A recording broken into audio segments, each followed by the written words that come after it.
Hello, everyone. Welcome to the stream. Hope everybody's having a good week. Been very busy this week. We are renovating our kitchen at the moment, and so it's really hard to make meals at home. We had to have a lot of delivery, which sucks because I like making my own stuff.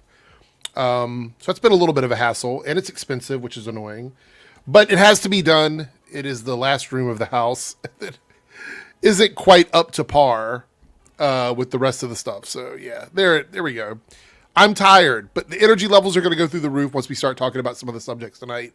Tonight, the primary subjects, our big subjects we're going to talk about later on, is going to be Spider-Man Brand New Day. There is a bunch of weird teasers out. They've been compiled into like one clip by somebody on Twitter. We're going to look at those and talk about that. I think the full trailer comes out tomorrow. See, this is the kind of shit that pisses me off. I moved the Nerdcast to Tuesdays because trailers typically come out on Tuesdays for us. Spider-Man's trailer officially is going to come out tomorrow. So we will react to the full trailer on Thursday. Tonight we're going to look at the little teaser thingies they're doing. I don't really understand it. Again, I've been busy today, so I haven't had a chance to look through all of it. But we've got a little compilation we're going to check out, talk about that. We're going to talk about the Buffy reboot getting shut down. We got a bunch of stuff on that. I was kind of shocked, to be honest. I thought it was a done deal. Apparently not. So we're going to look through and see what's up with that. And what else we got? We got a few other things we'll discuss tonight. A few other things. Anyway, want to give a shout out to some of our channel members here. Lone Wolf is in the building. Good to see you in the chat. We also have Harrison James here. Good to see you.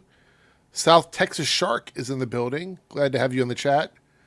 We also have Keyblade Master Jeffrey. Reed Coles Anthony is here. Dalton is in the building. Hero is here. Super Dude is here. What else? I'm scrolling up, looking, make sure I get everybody. Big Jerry, Eric Crash, Chris is here. Fetman, Music Lover, Mercenary is here. Good to see you. Short Car is here. Alicia is here. Good to see you. Good to see you guys. Thank you all for being here and hanging out. Let's see if I can be, if I'm accurate in this. It's just us right now. There's no one in the green room. I'm listening. Is anybody going to pop in? No one's popping in yet. So it's just us at the moment. We'll see who ends up showing up. We have the Dune trailer to watch as well. The Dune trailer did drop today. We're going to watch that. Cody says they worked with a lot of smaller accounts for the Spider-Man uploads, actually. Yeah, I think there's like, last time I looked, there's like 13 of them that people found. Maybe. What's up, Anthony? Good to see you. Good to have you here. I thought since it's just us right now, I could give you guys my full opinions on the One Piece Season 2, the whole season, without spoiling it. Is anybody else watching One Piece Season 2? Are you still waiting on it? Are you still getting through it? Are you not watching it? Is it not something you care about? Let me know in the chat.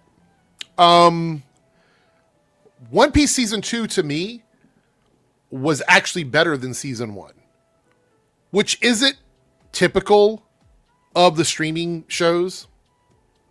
Usually they're as good or slightly less than the first seasons, but One Piece actually got better in the second season. I was kind of shocked.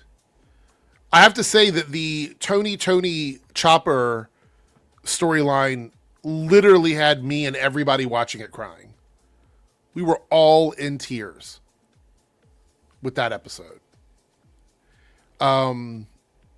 Otherwise, I think it was really good. It was so much fun. And I don't have much negative to say about it. I think every episode was really good this season. And I enjoyed all of them. I would say that if you are someone who has not watched the One Piece anime, and you have Netflix, if you want to pick up with the cartoon right after season 2, like you want to jump into One Piece and continue the story while you wait for season 3, episode 93 is where you want to jump in. So go to Netflix. You can skip all the way to 93.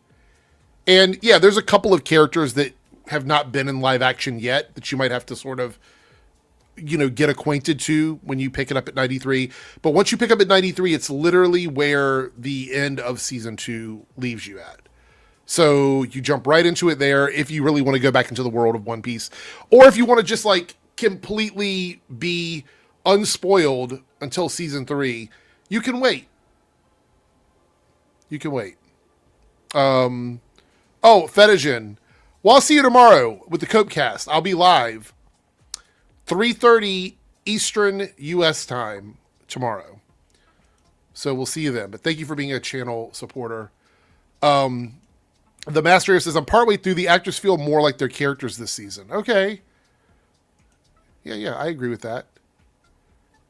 You can go read it as well. I'm not too familiar with where the manga picks up on the Alabaster storyline. I do know where it's at in the anime, though. So, there we go. We did have someone arrive in the green room. They just popped in. We have Joe in the building. What's up, Joe? Hey. You got here. I wasn't sure people were going to be in early. I started a little bit early tonight. I have things to do in the morning, so I wanted to get in and get going before it gets too late on my end. We're renovating our kitchen, so I'm very putting together cabinets, which is really annoying. They're IKEA, so it's pretty bad. How was your day been?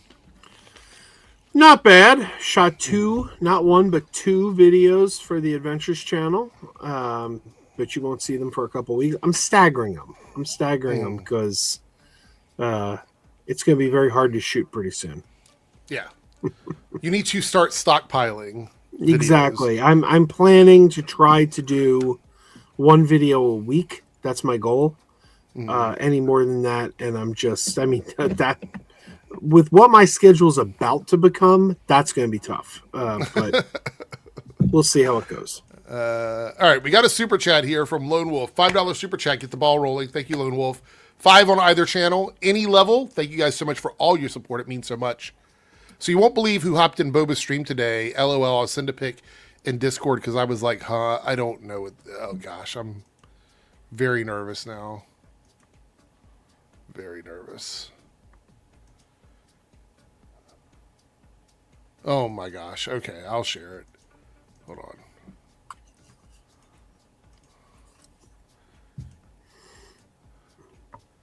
It was John Campia. Oh.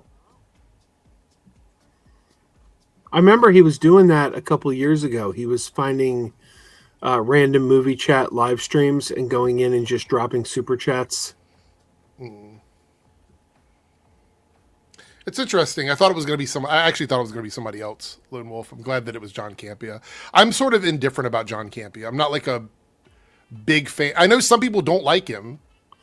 I don't get that. I don't know why people don't like him. I mean, I don't always agree with him, but he's not a bad guy, and he does a good show. Even if you don't like his content or you don't like his opinions, he presents it well. He keeps it squarely on the movies. He keeps personal drama out of things. I don't know. I will say I like his opinion on the Chud channels. That I do agree with. Yeah, I think he's got a good, healthy understanding of how shitty those channels are. Speaking of that, did you see, let me pull this up. I thought this was really funny. Over on the Twitter space, actually, I had an exchange with Nerdrotic. He actually responded to you. He actually responded to me, which is kind of interesting because most of his fans would say, he doesn't even know who you are. Well, I think he actually does know who I am. If you don't mind me responding to Donovan, Donovan says Campia has had very questionable takes in recent years. I mean, I don't agree with him all the time, but so what? So what? If his takes are honest and that's where he's coming from, I mean, don't we celebrate different opinions? I don't have an issue with the guy. I don't watch the guy's show now because he keeps Robert Meyer Burnett on there. I have issues with Robert Meyer Burnett, but I don't have an issue with Campy at all.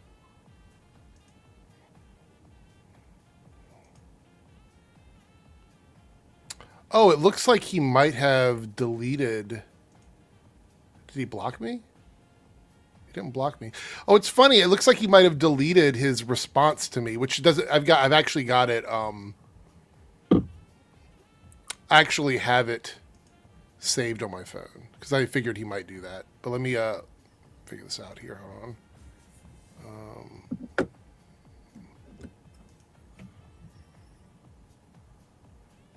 Oh no, maybe this is the wrong one. Let me find another one. Oh yeah, here it is.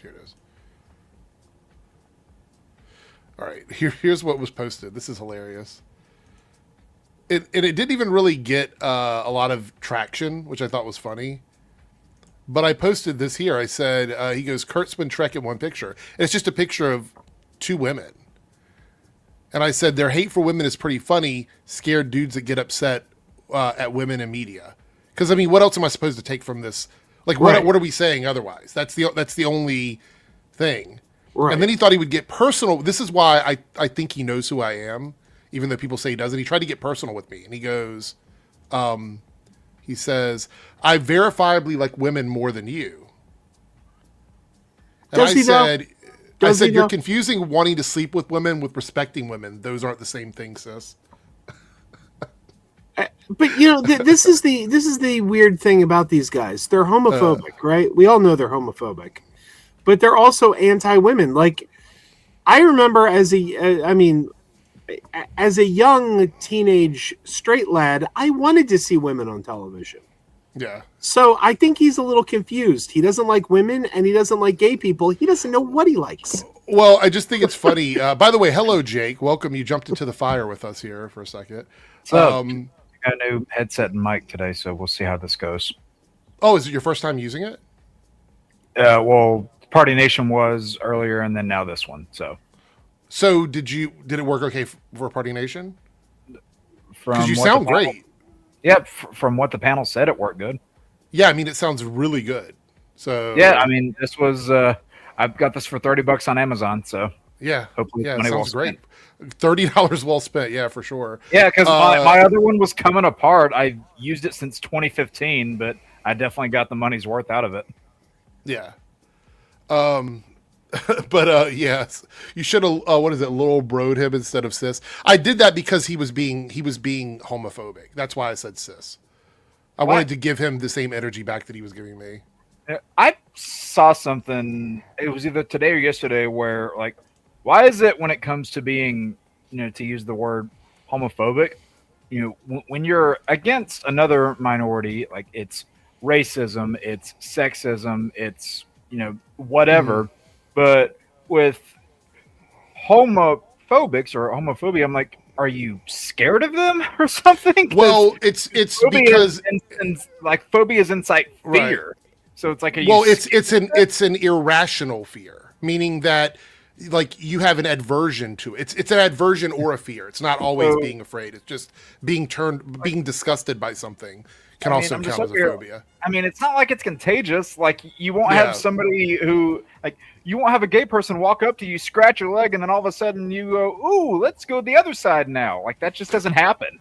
Yeah, but I also think that term confuses people a lot because they immediately do what you're thinking and a lot of people are thinking is they're trying to lean into what the portion of the word phobia is, because it is a little confusing it is confusing to the general public.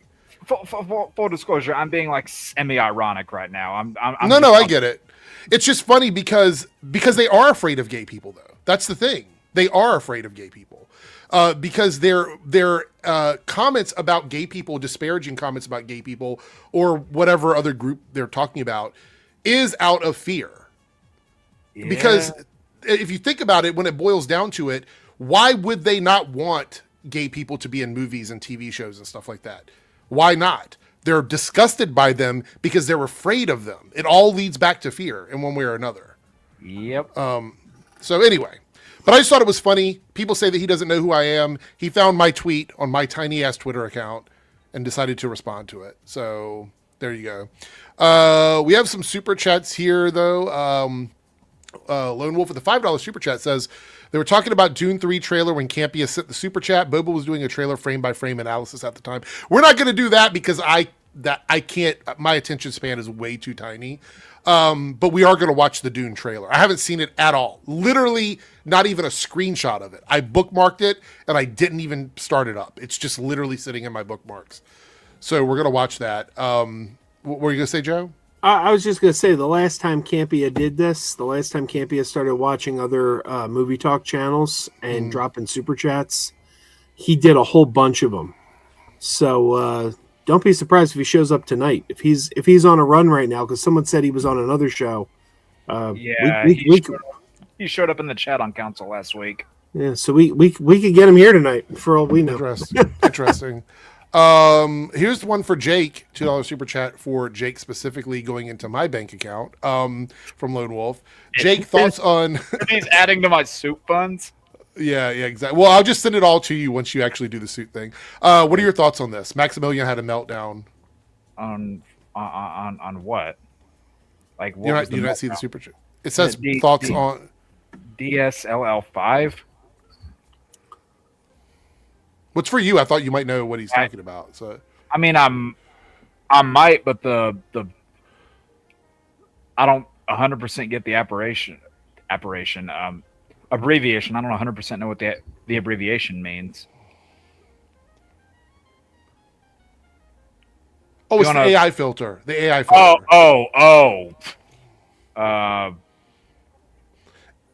I saw some people doing it. It looks like AI slop faces. It's really bad. Yeah, it's really bad. I really don't want to talk about it anymore because I'm just going to get upset. But fuck AI. Yeah, I mean, like it's just a problem on everything, really. I've said this. AI can be fine as a tool that AI can be a useful tool in something that does not depend on accurate numerical results. Right. It can be fine for that. Like, if you want to use it in art, I mean, it's personally not for me, but at that point, it's something like that that's harmless. But using it for things that actually depend on accurate numerical results to function properly, especially when people's livelihood or their funds or their bank accounts or whatever part of someone's life, as soon as that gets into the question, then yeah, there needs to be no AI involved. Have you seen there's these services where you can create an AI person? I have. And then but no, like it goes even further than that. An AI person, like a personality that you can then sell to people. So like you create an account, you create that AI character, and then people can pay to own that AI character themselves. Or they either pay like a recurring fee to talk to that character based on your prompts, the character you created. I was like, that's pretty creepy. Someone was offering, they said, if you give me all of this person's social media, I will create an AI bot that acts and sounds just like the person that you want to talk to. Jesus. So if you have a girl that you're interested in, you can say, here's her Instagram, here's her Facebook, here's her Twitter, here's her Reddit. Take every bit of that information and turn this chatbot into her so I can talk to her. We probably know people that would utilize those services. 100%. There are also celebrities who are already trying to do that anyway. Like they're trying to make chatbots of themselves so people could talk to them. I can't remember. I think it was someone on Twitch did that like last year. I can't remember who it was, but they created an AI chatbot that was based on their own personality. So that doesn't shock me in the slightest. All right, we got a $5 super chat from Cartoon49. Thank you so much, Cartoon. Good to see you. Thoughts on the Oscar 2 nights ago with Sinners winning big and MBJ win Best Actor, Michael B. Jordan. Weapons and K-pop got a win, and One Battle After Another winning Best Picture. I enjoy the winners. I think there was a lot of crash outs on social media. I've seen people still trying to disparage Sinners. Again, I'm not the opinion police. If you don't like it, you don't like it. It's fine. I'm not trying to convince anybody otherwise. I thought the movie was good. I had some issues with the third act, but overall I thought it was a good movie. I love K-pop Demon Hunters. Weapons is freaky. I still haven't seen one battle after another in its entirety. So I don't. Sinners was my number 4 in favorite movies last year. So I don't have an issue with it winning. I was really happy to see that Frankenstein won a lot of Oscars for the technical aspects. Del Toro walked away with 3. So Yeah. I was really happy to see that. Yeah. And I was really glad to see that Michael B. Jordan got the Best Actor one because I feel like it was well deserved. I think we should also, since we're talking about this, we should go ahead and this is one of the tinier topics that I was talking about, and there's plenty to this. Let's do this. Judging here. a topic based on its size, Eric. Yeah, I'm kidding. I'm kidding. that's what she said. Anyway, so don't let this fool you. It's not a whole ass political thing or whatever. But it is about like the Oscars, and you'll see. This is about the whole Paramount thing, and I think it's becoming a bigger problem based on what we're seeing and what we're digging into. Just give it a shot here. It's definitely worth a listen. Here we go. Warner Brothers, the studio that made One Battle After Another and Sinners, took home 11 Oscars, and that ties the record for the most wins by a studio in a single night. But here's the weird part. Warner Brothers put itself up for sale because it claimed it was financially struggling and needed help. And that's what we're being told by Warner Brothers and the company that is set to buy it, Paramount. They're suggesting that somehow the only way to keep Warner Brothers in business is by merging into one even bigger media giant. I don't buy it. We can see with our very own eyes that Warner Brothers had an incredibly successful year. I mean, hello, just look at their 11 Academy Awards. But who's to say that that would still be the case if Paramount buys Warner Brothers and we end up with less competition and fewer studios making movies? So what's this Paramount-Warner Brothers merger really about? More power over the movies on the big screen and the TV and the news you watch.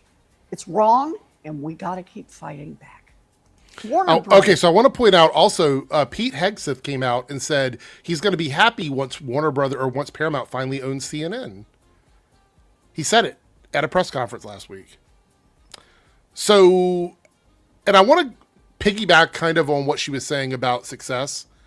You do realize I've already ran the numbers. You guys know I have receipts for this. Out of the 4 quarters last year, 2 of the 4 quarters, Warner Brothers was number 1. Quarter 2 and quarter 3.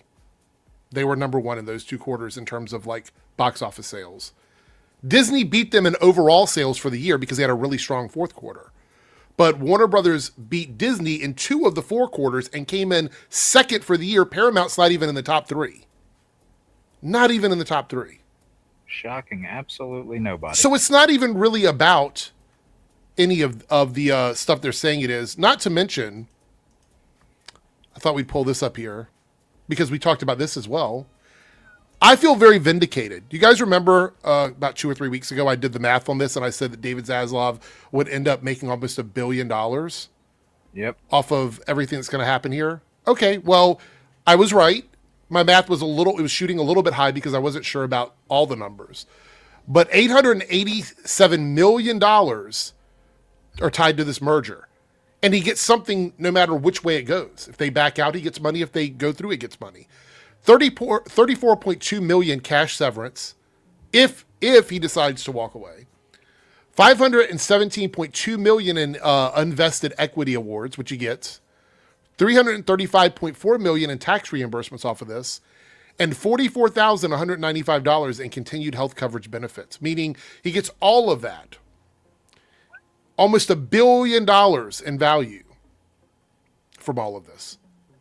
But keep in mind, the studio is struggling. They can barely keep their doors open, right? I mean, they had one of their biggest years in what, a decade, maybe longer this past year? Yeah, it's been their first good year in a while, which, said it once, say it again, that's one of the many reasons why I wouldn't have sold yet. But that's the thing, is that's what makes this whole thing so sketch. is something doesn't make sense.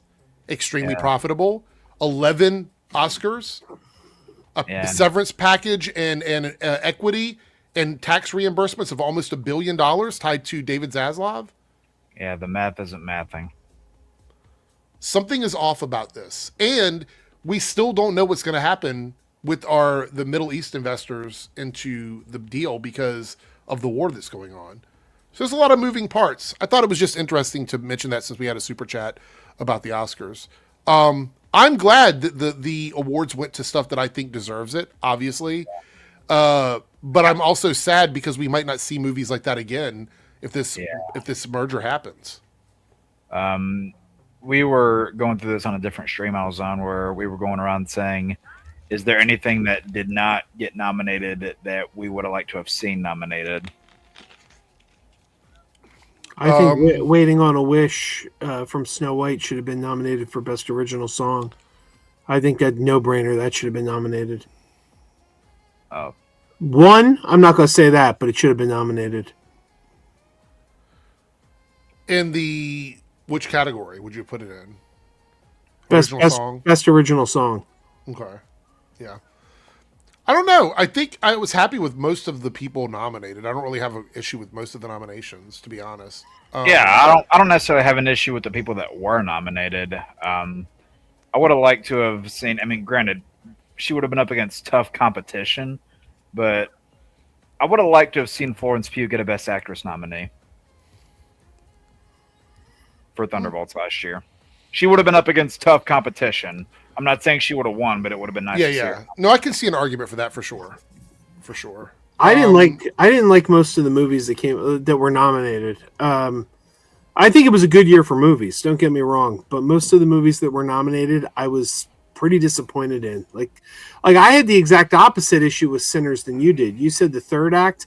I hated the first hour. I thought the first hour was dreadfully boring. I thought it got better in the third act.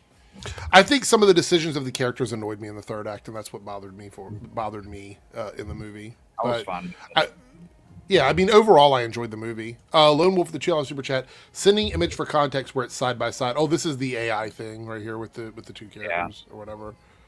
I don't want the one on the right. I immediately see that and I know it's AI. Like I know it is. Like I'd rather have the one on the left.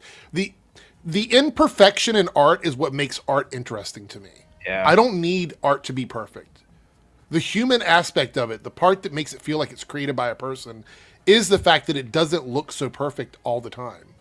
Yeah, but I don't need AI to fix that. You can just tell how the reflections on the face are over designed. What are we looking at? Neither one of them looks real. They both look artificial. No. I mean, like if you look on the left is the one that the game designers actually made. The one on the right is an AI filter, like you would use on TikTok or Snapchat or something like that.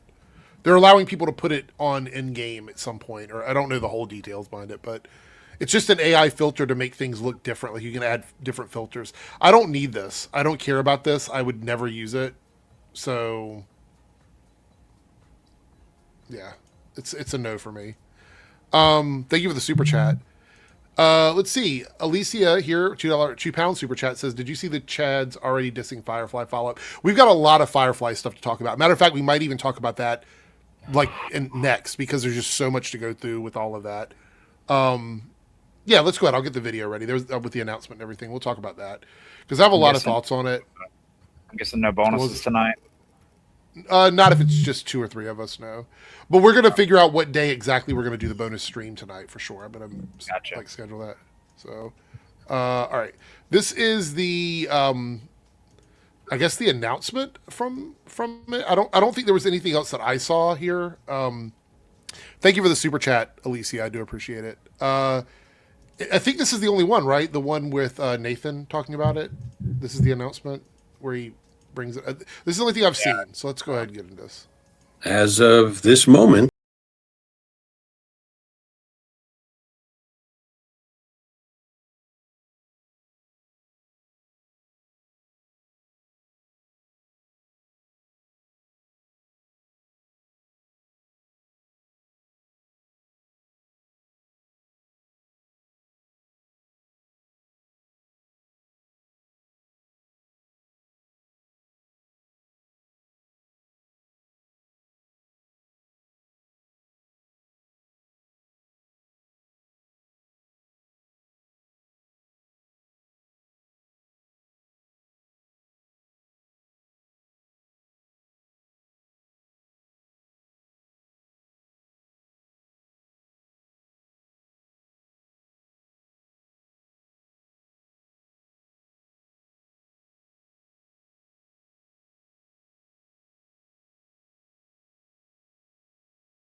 Sabrina still looks great.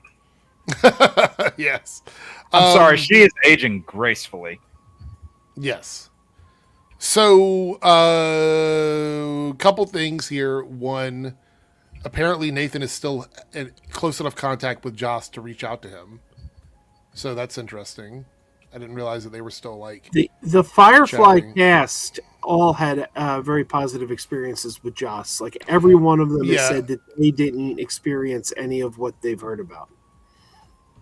I'm just shocked that they would even talk about him publicly, though, to be honest. And based on what happened with Buffy, the what we're going to talk about that as well. Based on what happened with that, it makes me wonder, what does it mean for this? Because this is also a Joss Whedon production, so it's his baby, right? So makes me glad that he's not involved with this, at least.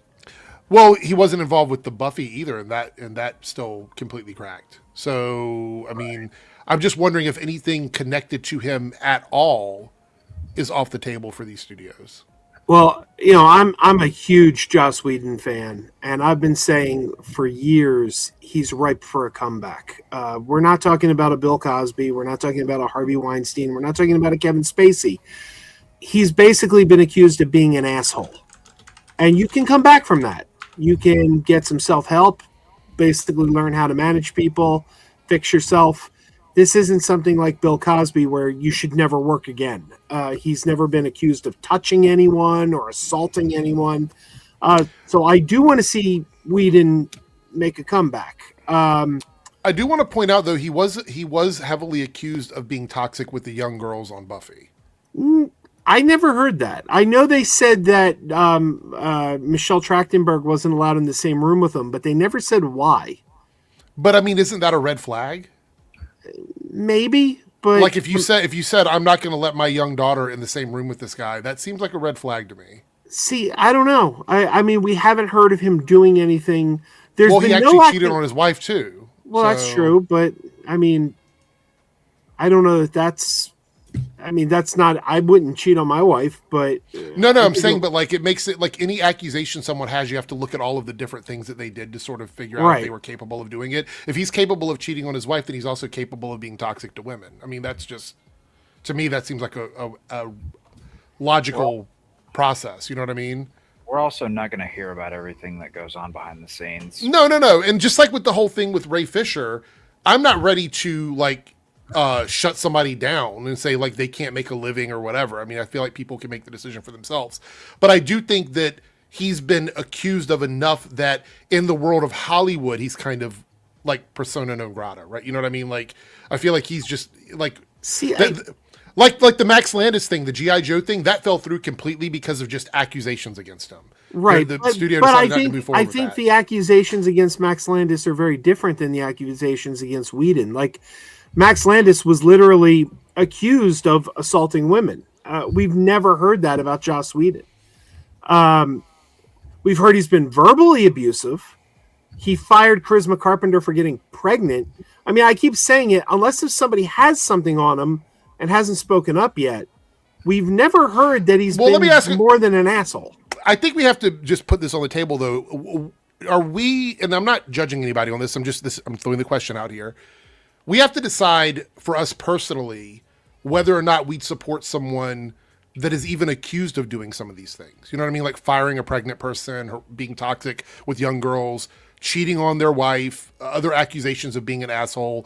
Like, is this someone where you could say, yeah, I feel comfortable supporting this person's work?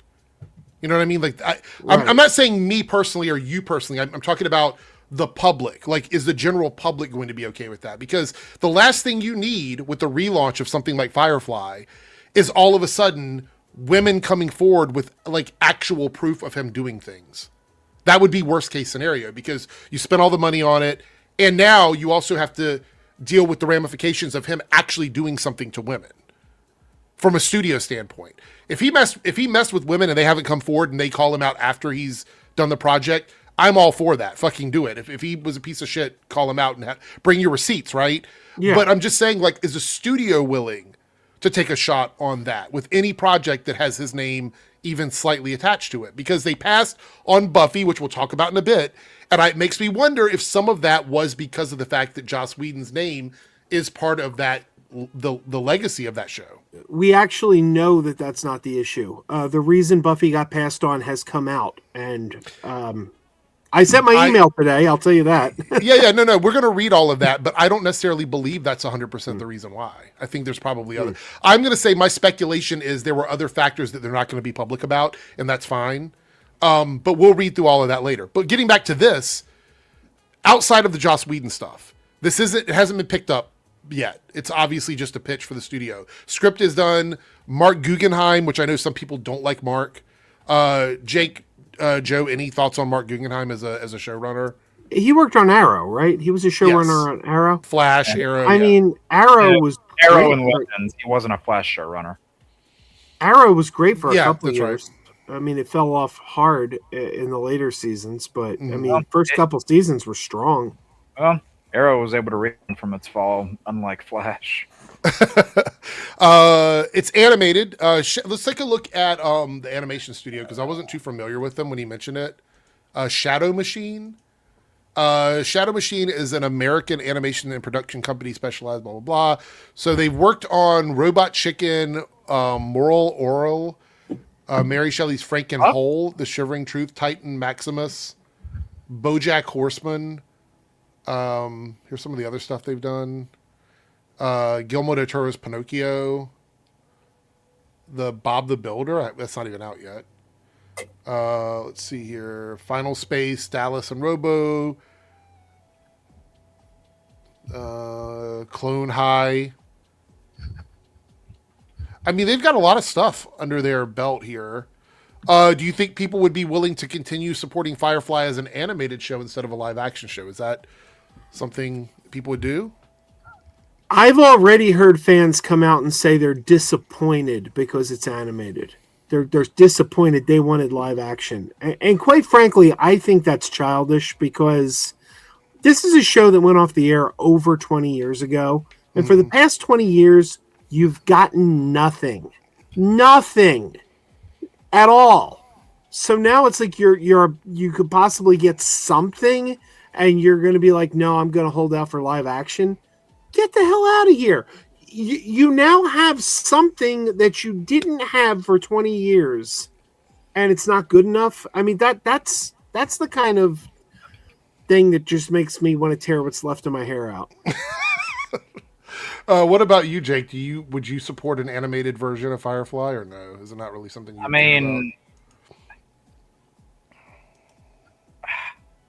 I wouldn't not support it just because it was animated.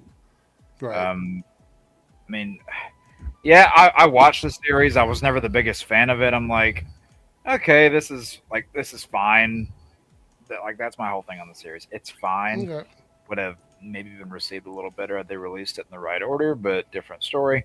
But I don't know. I'm not really one way or the other about it. Okay. All right, chat. Thumbs up if you'd support Firefly as animated. I guess a continuation, not a reboot. A continuation of the story as an animated series. Thumbs down if you don't care about watching Firefly in animation. I'm very curious to what people would say about that. All right, so let me find the tweet on this because I don't have an article anymore. He deleted it. Go ahead. Yeah. I don't. I know that you want to bring that up as a separate story, but I do think there is a very strong connection between this and Buffy. I do worry that they say that there's no home because the natural home is Disney Plus or Hulu or Hulu One. I don't know. That's where this should go. It's a Disney property. But the fact that Hulu passed on Buffy worries me that this is dead in the water. Okay. That's fair enough. And we can continue the conversation as well when we get to the Buffy stuff. I don't mind bridging that. I do want to put a segue or a story in the middle of that about lanterns because I want to get it out of here before we get into the second hour. But then we'll do that. Because I also want to watch the Dune trailer and we have to talk about the Spider-Man stuff. But we do have a super chat here. Wait, hold on. Where's it at? Cameron here with the $2 super chat says the Oscars cut off K-pop Demon Hunter's mid-speech. Okay. I don't know if this is significant or not because I know that award shows are very notorious for cutting people off. Yep. Was this? But hey, you know what? Yeah. At least the wrong Oscar didn't get announced this time, like what happened in 2017. Yeah, that's true. That was so embarrassing, and I'm sorry, that annoyed me for a while because they kept blaming Warren Beatty for that. He didn't do anything wrong. It's fucking Faye Dunaway's fault. All right. Let's see here. Lone Wolf, the $5 super chat. Have you seen the Daredevil's Born Again Season 2 reactions yet? If not, I can find it and send it over. Saw Bobo going over them today. If you already got them, cool. You can send them over. If we have time to talk about them, we will. I'll definitely do that. By the way, we already hit the goal in the Reloaded chat. Thank you guys so much for that. And we're still 2 out of 5 over in the Debunks chat. So I appreciate you guys. Thank you guys so much. All right, so if you did not see, let's see, do I have both of these here? I did a video about it today, but I wanted to talk about it. Let's see. The Green Lantern drama, and there's a follow-up to it already, which I'm glad, because I recorded that video yesterday, and apparently there's been more to the story today, which is good. Yep. So let's watch what it was. I want to be comprehensive here. Make sure I include everything.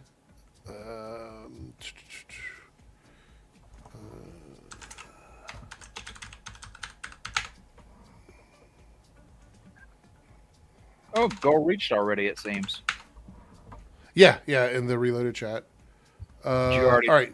select poll options? I have not, but feel free to drop some stuff in the chat if you want. All right.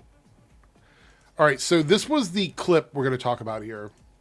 This was Damon Lindelof on the Love It or Leave It podcast, where he was talking about lanterns. And he says something here that at the time was not confirmed to be a joke. I clearly thought it was a joke. I thought that he was being sarcastic and funny. Yeah. Some people took it seriously, but let's listen to the clip in its entirety here, the whole comment, and then we're going to look at what Grant Morrison had to say. So, you just announced a Green Lantern show. It's called Lanterns because we all agreed that the green was stupid. So, right. So now it's just lanterns. So, Green Lantern, the lantern. So you can make anything you can imagine. That if you have this magical ring, Right. Yes. And the fights are still close. Yeah.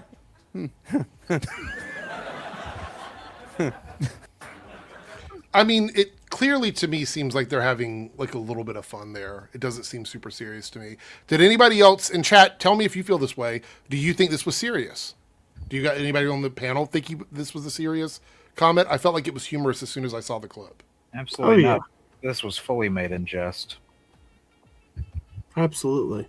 So no one was fooled by that. Well, we have here Grant Morrison responding to this.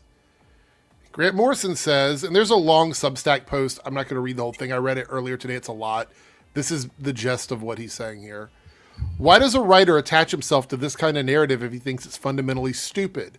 The only people who give a fuck about the Lanterns TV show are Green Lantern fans. Why alienate them at the start? That feels more like stupid. And I thought, did Grant think that he was being serious as well? I don't know. For some reason, I thought there were people out there who understood this kind of stuff. And he wrote a whole Substack post about it. So, thoughts on this? I mean, do you think that he's got some sort of like strong objective take on this here, or? I'll say this: when I saw the trailer, I did say it seemed to me like they were a little bit ashamed of the source material based on the trailer, but that I didn't think that they were like trashing the source material. If that makes any sense, I didn't think they were trashing it. I mean, if you get people working on your shit that are ashamed of the source material, then you get a Bryan Singer X-Men situation all over again. True. But, True. You know, like, honestly, I don't think this was like anything to be taken as seriously as it has been. That said, I do think Lindelof's response that came out earlier this morning was a good way to address. We're going to look at that right now. Yeah, let's look at that right now. So, Lantern's co-creator Damon Lindelof says, "I was sloppy and careless for claiming the show is not called Green Lanterns because green is stupid." Now, I want to point out, when you're making jokes, you have to understand that not everybody's going to get the joke. I'm not defending it. I'm just saying that that's the case. I made a dumb joke on a comedy podcast. I'm not going to bob and weave out about context. The joke was dumb. The fandom is not. I owe them an explanation and a genuine reflection of my actual feelings. Green is not stupid. It is my lifelong favorite color, and I have a questionnaire that I filled out in 3rd grade to prove it. Green is fucking awesome. It would be a betrayal to everyone I worked for alongside to say anything other than I was absolutely honored to be a part of the team that manifested this incredible construct that is Lanterns, because it was. I was sloppy and careless with my words. Ironic considering I care so much about Hal, John, and the entire Corps. I can and will do better and be worthy of the oath. Until then, I'll let the show speak for itself, and I can't wait for you to hear what it has to say. I'm kind of sad that he had to make this statement because I felt like it was very obvious that it was a joke. But also, I feel like the people that work for him were probably catching heat because of the joke he made. But he didn't even make the joke. The other guy did. The other guy said, "And you're calling it lanterns because green is stupid," and he laughed and said, "Yeah." So it was the other guy that made the joke. All he did was kind of like go along with it. Wow. But I wouldn't even care if he was the one that made the joke personally. Right. I wouldn't it's a either. big deal, so. Odd. I bring up Bryan Singer X-Men, and this dude shows up not 60 seconds later. I know. I saw him pop in. I was like, oh my god. I was just listening. It was Yeah, Omega, what do you think of this, honestly? Was that apology really necessary? Like, we talked about this on Lancer shows. Like, this was, it's a joke. Y'all calm down. Good lord. Stop it. Get some help. I actually thought, look, to me, I thought it was very obvious it was a joke, but I guess to some people it wasn't. Weirdos. So, Extra says, I don't think the only people interested in Lanterns are Green Lantern fans. I would agree with this as well. Yeah. I think there are probably people who are new to it that saw the teaser and they're interested to see what the show's about, or people that might have met Green Lantern in Superman. That might have been their first time meeting Green Lantern was in Superman, maybe. I don't know. Yeah. Yeah, that's probably true. You not happy about that, Jake? If they became fans of certain characters because of that movie, great. No hard feelings about that, right? Not at all. Movie's gonna movie.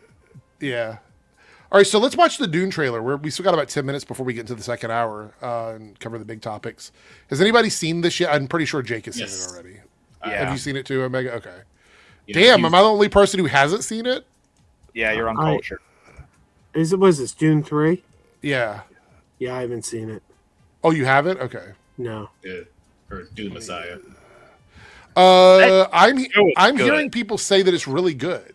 So That show's my favorite thing we've gotten out of Dune. why is it keeps telling me the audio has been lost? Let me try again. All right, there we go. All right. Here we go. This might get removed if you're watching on playback. I'm sorry. Get good and show up here live when we got 120 people watching. All right, let's go. Yeah, what's acting? All right. Yeah. Thoughts, everyone?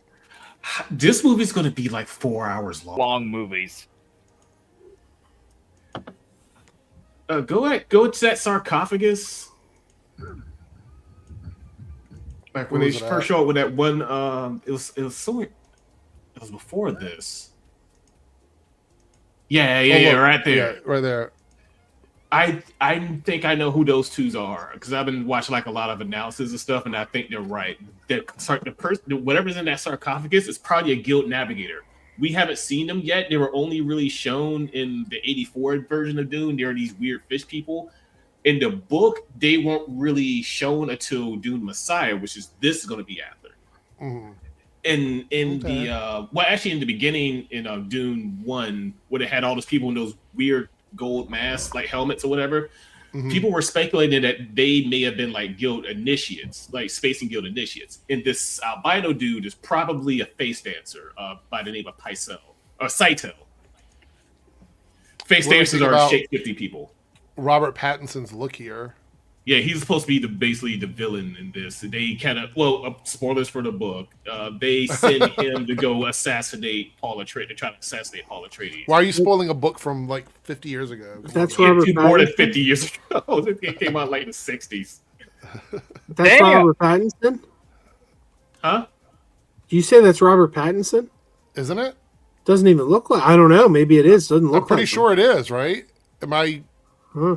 going crazy here? I think it's They- Robert Pattinson. They changed his whole look, which they can do that in Hollywood.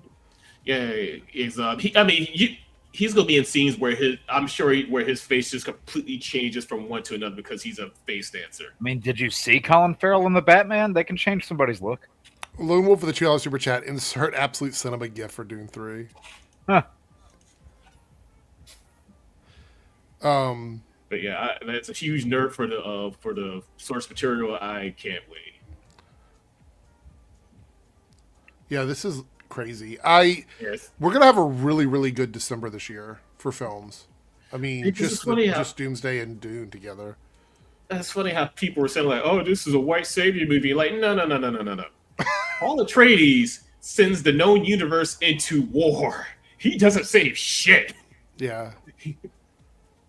South Texas Shark with the $2 super chat. You know what color is stupid? Orange. Yeah. It's agree in with Arrakis, a desert planet. And also, No. that's This is in reference to the Green Lantern. thing. I'm sorry. Talking about green being stupid. He said, you know what color is It's a stupid? joke. It's a joke. I get you. Yeah. I'm sorry. Yeah. I mean, What about mauve? Oh, yeah. I mean, orange has been pretty stupid for a while now. What about sand? It's rough. It gets everywhere. Of course, it's irritating. Did anyone play Dune Awakening? I don't. Yes, remember that. I play Dune Awakening every now and then. It's decent. If you I play played it Conan once. Exiles, it's pretty much the same thing, but Dune. In Jaybird says Dune is more of a subversion of the white savior trope. Yep, because that's the whole thing of Dune. It's like charismatic leaders. Do not follow them. They will lead you to ruin. Yep. All right, let's see. We are heading into the second hour of the stream, which means it's time for our big topics. Let's see here. We're gonna start out with let's do Buffy stuff first. We'll get that out of the way first because I know we wanted to sort of chat about that. I have a bunch of Buffy DVDs I do not plan on watching. Have you not seen Buffy? Yeah, I've seen bits and pieces here, a couple episodes. Yeah, it's just I barely remember it. No, it's just my brother was cleaning out a house and there was like a box of just old sci-fi DVDs he just gave to me. I was like, this is incredible. I would never watch any of these. I have like the Just Watcher's literally a Guide. box of this stuff. I have the Watcher's Guide right over there with like all the characters in it and stuff like that. I love Buffy. Buffy and Angel were two very important shows for me when I was watching TV. It was a back box then. of like Buffy, Angel. Yeah. I think Supernatural's in there. Like all of the Stargates. Buffy and DS9 are probably my two favorite TV shows of all time. And Armin Shimmerman was in both, so I guess that by default makes Armin Shimmerman my favorite actor. Yeah, that's it. He's good. All right, so these are the details we got from Deadline. I would have pulled up the whole article, but this tweet summarizes it very well. Yeah. Hulu felt the show, quote unquote, played too young, as it focused too much on the new character played by Ryan Kiera Armstrong and was too small. Now, I don't know what the too small part means. That's phallic. Kidding. Yeah, I don't really understand what that means. The played too young thing is I think they are worried about the backlash that like Starfleet Academy is getting right now, which is that they're trying to go for a different audience and they want this show to speak to the same audience and not a different one. That's my only assumption with that comment, because I want to put this out there for all the executives. If you're going to revive something that is older and you want it to live beyond a couple of seasons, you cannot cater to old people. Yeah. You can't. You have to have something there for viewers that are not fans of the original source material. You just have to. A rewrite to address these issues. So they changed this. This apparently was one of the things they complained about. A rewrite to address these issues took place with more scenes featuring Buffy added and a darker tone. So switching from focusing too much on the new lead character to bringing in Sarah Michelle Gellar to play Buffy in more scenes and making the show less young and more like for an older crowd that's into like a darker, more, I guess, cynical take on this stuff. Despite the rewrites, Hulu still decided to pass on the series. Deadline reports Disney Television Group president Craig Ehrwick, who was allegedly the producer who wasn't a fan of the original show that Sarah Michelle Gellar mentioned in an interview, was the one who decided not to move forward with the show. Thoughts on this? I'm angry. I'm very angry. I've already written an email to Craig Ehrwick. His email address was released.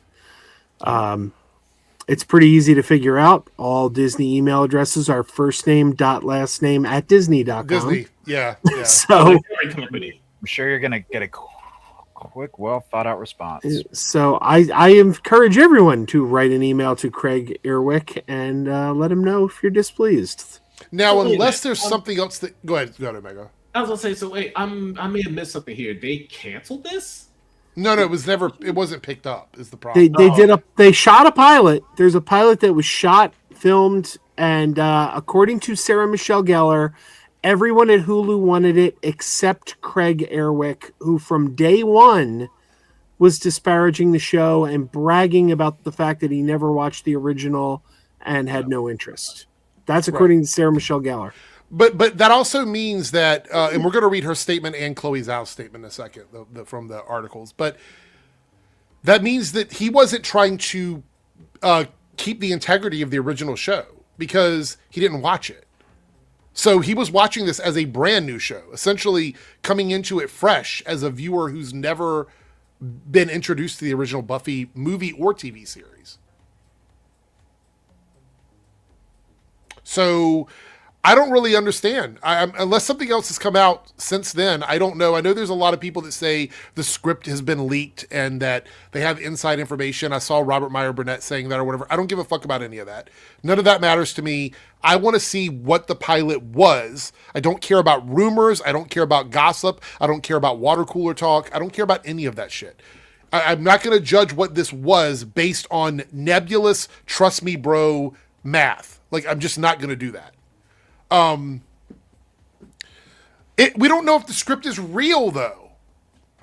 People say it is, but they're saying it's real without anybody on the crew saying it's real.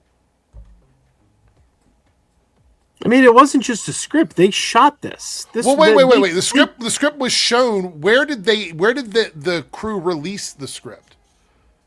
I don't care about Mr. H, a superior. Too many people think that I get angry about this stuff.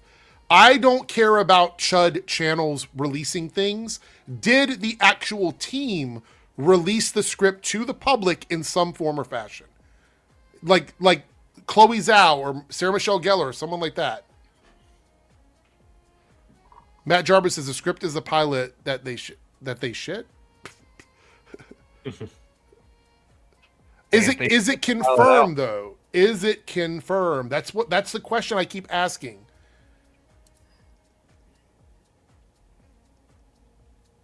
I don't know. I mean, like, the point is that a script also does not always reflect what the final project looks like, because script rewrites happen on like that stuff happens while you're making stuff. Like, they can go through and change things in the process of filming. Yep. So there's that, right? For whatever reason, let's read the responses from Sarah and Chloe on this one. So Sarah said, no one saw this coming, including the head of Searchlight. I got the call as we were stepping onto the stage for the premiere of their own movie, and it's also the weekend of Chloe Zhao going to the Oscars as a Best Director nominee for Hamnet. For them to call us on a Friday of what should have been the Chloe's victory lap for an incredible film, and my world premiere of something that I worked very hard for, that says something. We had an executive on our show who was not only not a fan of the original, but was proud to constantly remind us that he had never seen the entirety of the series and how it wasn't for him. And by the way, things don't have to be for you, Mr. Executive. That's not the way this works. You should be putting out media and content that is for the people who are going to watch it, not yourself. And I would say, anecdotally, as a DJ, if you go into a club and you're playing for yourself, you're going to be playing for yourself. That's the way it's going to work. You cannot do things on that. You can't base your the media and the content that you're putting out there on exactly what you want. That's really bad. Eric, It reminds me of Alien Nation. Remember Alien Nation? Yeah. That show was a hit for Fox. I love that show. But at the time, Fox had a president of Fox who hated sci-fi. The show did not get canceled because it was a ratings failure. It got canceled because one executive at Fox hated the show. Now, and sorry, was he around for when Space Above and Beyond was on Fox? No, he was gone by then. Oh, okay, never mind. He was actually gone a few years later, which is why Alien Nation came back as a series of TV movies. That wouldn't have happened if he'd still been there. Because I know Space Above and Beyond it had great ratings. It was a great show, but I think it got canceled because it got too expensive. So I was like, wait a minute, was he around during that time and deemed it too expensive? But no, that wasn't the case. Never mind. Says here, continues. It wasn't for him. That's very hard when you're taking a property as beloved as Buffy, not just to the world, but to me and Chloe. So that tells you the uphill battle that we had been fighting since day one, when your executive is literally proud to tell you that he didn't watch it. All right. Chloe had a statement here. She says, I had an incredible time with Sarah Michelle Gellar, with the cast and crew doing this, and we, first and foremost, see ourselves as the guardians of the original show. Our priority for Sarah and for us has always been to be truthful to the show, to be truthful to our fans. So things happen for a reason. We just keep our hearts open and welcome the mystery and what this might lead us to. So you said that, let's jump back to the Firefly stuff. You were saying this sort of somehow this intersects for you. What did you want to like go beyond that and explain sort of? Well, they're both Disney properties. Right. They're both Disney properties, so the natural home is Disney Plus. And if Disney is passing on this, why are we going to trust them to pick up Firefly? Right. I mean, I just don't see them like that. Both of these shows have a rabid fan base. If anything, Buffy has a bigger fan base. Because Firefly, don't get me wrong, Firefly has a rabid fan base, but it's like, 16 episodes? Buffy was on for 7 seasons. That had more time to cultivate a fan base. And had a spinoff that went for 5 seasons. Right. If this is something that you're going to casually brush off, we're going to think that you're going to warmly embrace the animated series based on a show that was canceled after 1 season. I just don't see them doing it. I have no faith in them now.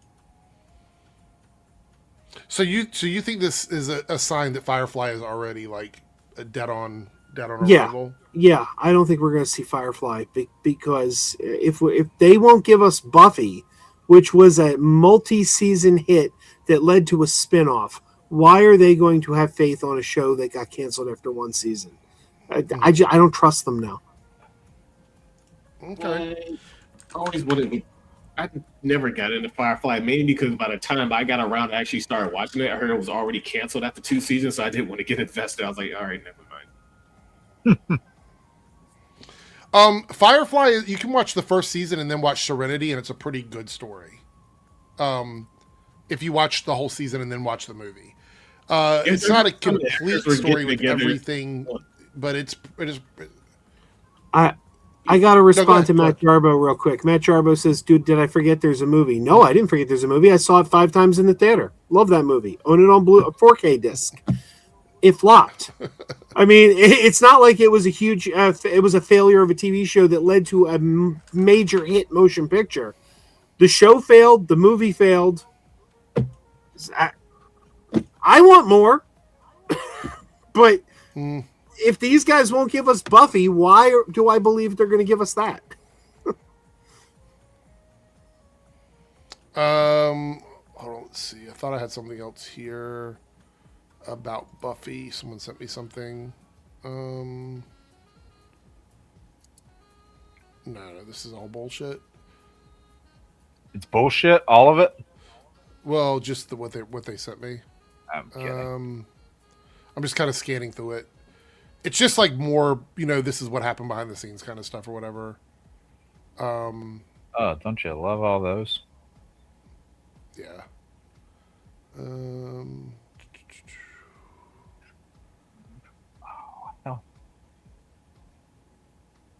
Yeah, this is not worth looking at. Okay.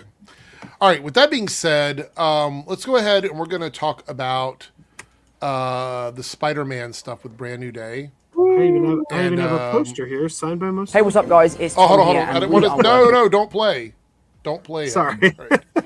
Go ahead. No, what were you saying? No, I was just gonna say I even have a poster from the movie that's signed by most of the cast, including two new. You have a signatures that video were where you hired. went out to get signatures for it, didn't you? Yeah, I got everybody except Summer Glau. She's the only one missing from this movie poster. Aerostar Summer Glau. Yeah.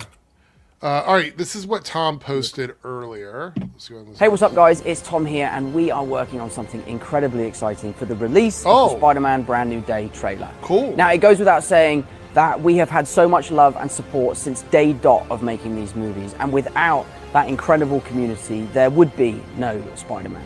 So to show you our appreciation, we are doing something that has never been done before. Follow along as a brand new day starts across the world, and some of our greatest fans are going to help us release pieces of our new trailer. I will see you tomorrow morning, bright and early in New York City. I'm passing it over to the fans. This is all about community. This is all about being together. So let's go. Okay. Before we take a look at the pieces that people have found, because I think the people have found 14 of them so far. I do have a video that has all of them smushed together.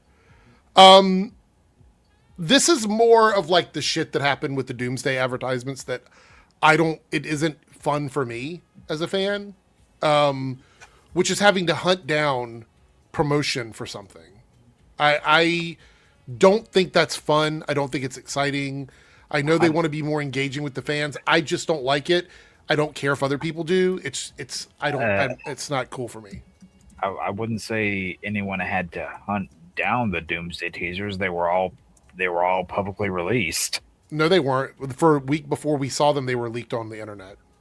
Right, but I'm saying when they were released, they were released. It's not the fault of the public that a few dipshits out there went and released them and quote unquote leaked them.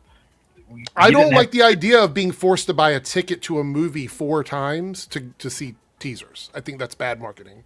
Well, I mean, no one's forcing you to do that. Well, they were, or either you had to see a leaked copy.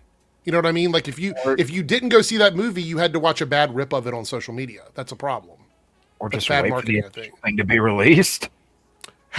So I'm trying to take what you're saying, Jake, here and process it. But does that ever happen? Do people ever wait for it to actually come out, or did every single one of them get leaked and talked about the very day that they dropped in theaters? I'm not saying that everyone does that. More people definitely should, but I mean, Every single trailer for Doomsday got leaked. right. I'm not saying Marvel was flawless with their marketing, because they weren't. They definitely weren't. But I am also just curious with what the Russos have said too, because they say these aren't. What do they say? Like, these aren't trailers; they're clues, they're pieces. Well, we're gonna look at what's being put together in chronological order here in a second. There's like 14 pieces. It doesn't make a lot of sense now. We are getting the trailer tomorrow, but this is definitely, well, that's the other thing. Extra Hero is putting the teasers behind paywalls, which is the point that I was making. But also with this one, it's even worse because this one is an Easter egg hunt, and I don't think that's fun personally to do that. Like, just wait and put the trailer out like normal. It's really annoying because now tonight we're going to watch a bunch of clips put together that don't have any sort of rhyme or reason to how they're assembled because of the way they're being released. And it's fun for like an individual person. If you're one of the people that were selected to upload this, it's fun. But for everybody else, I don't know. Does anybody else find it fun? I don't find it fun to have to hunt down clips on the internet with this movie. Yeah, just show us the Some damn people- trailer. Yeah, I don't know. Some people love this ARG shit. I don't. Just avoid it and then wait till the stuff comes out. I'm not saying everyone does that, but that's what I'm advising to do. All right, cool. So we're gonna pick another topic. Let's move on to something else. Can I real quick ask what does ARG stand for? Isn't it like alternate reality game or something like that? Oh. Well, how's that relate to the finding pieces of the trailer? Oh, I don't know. I didn't see what you're talking about. What do you? Which Oh, comment are you talking Omega, about? Omega said it. He said this. People love this ARG. Oh. Yeah, I forget the exact. Why does it give me Garfish? Go away. Oh, here we go. ARG game. I forget. Oh, yeah, alternate reality game. Basically, how can I put this? I guess my question is, how does gaming relate to finding pieces of the trailer? Basically, it's kind of like they put like different clues out in real life. Like there are certain. I know there were certain games that actually put clues, like they say, like look at this location, and they'll have a clue. Yet, and you basically. So they're trying to mimic some sort of alternate reality stuff. Okay, so you're not saying then that this has something to do with a game. You're saying that they're trying to mimic marketing for a game. Yeah. Okay, It's basically they're putting out different clues and making a game out of it. Say like, oh, if you search here, there's a clue here. If you look here, there's a clue. And then put all the clues together, you get to the trailer. That's I'm like gonna grab another drink. I'll be right back. Yeah, basically like an online scavenger. A lot of companies have done this type of thing. See, that's some Pokemon Go shit. I don't want to do that. Basically. Yeah, Lost had an ARG. A lot of different. Oh yeah, they did. Oh lord. Yeah, a lot of different movies, TV shows had like these ARG things they put out. It's like, oh, here's the teaser for the next trailer, but you got to figure out where to go to look for it. And someone puts it online and say, just go to this link, and they finally show you the thing.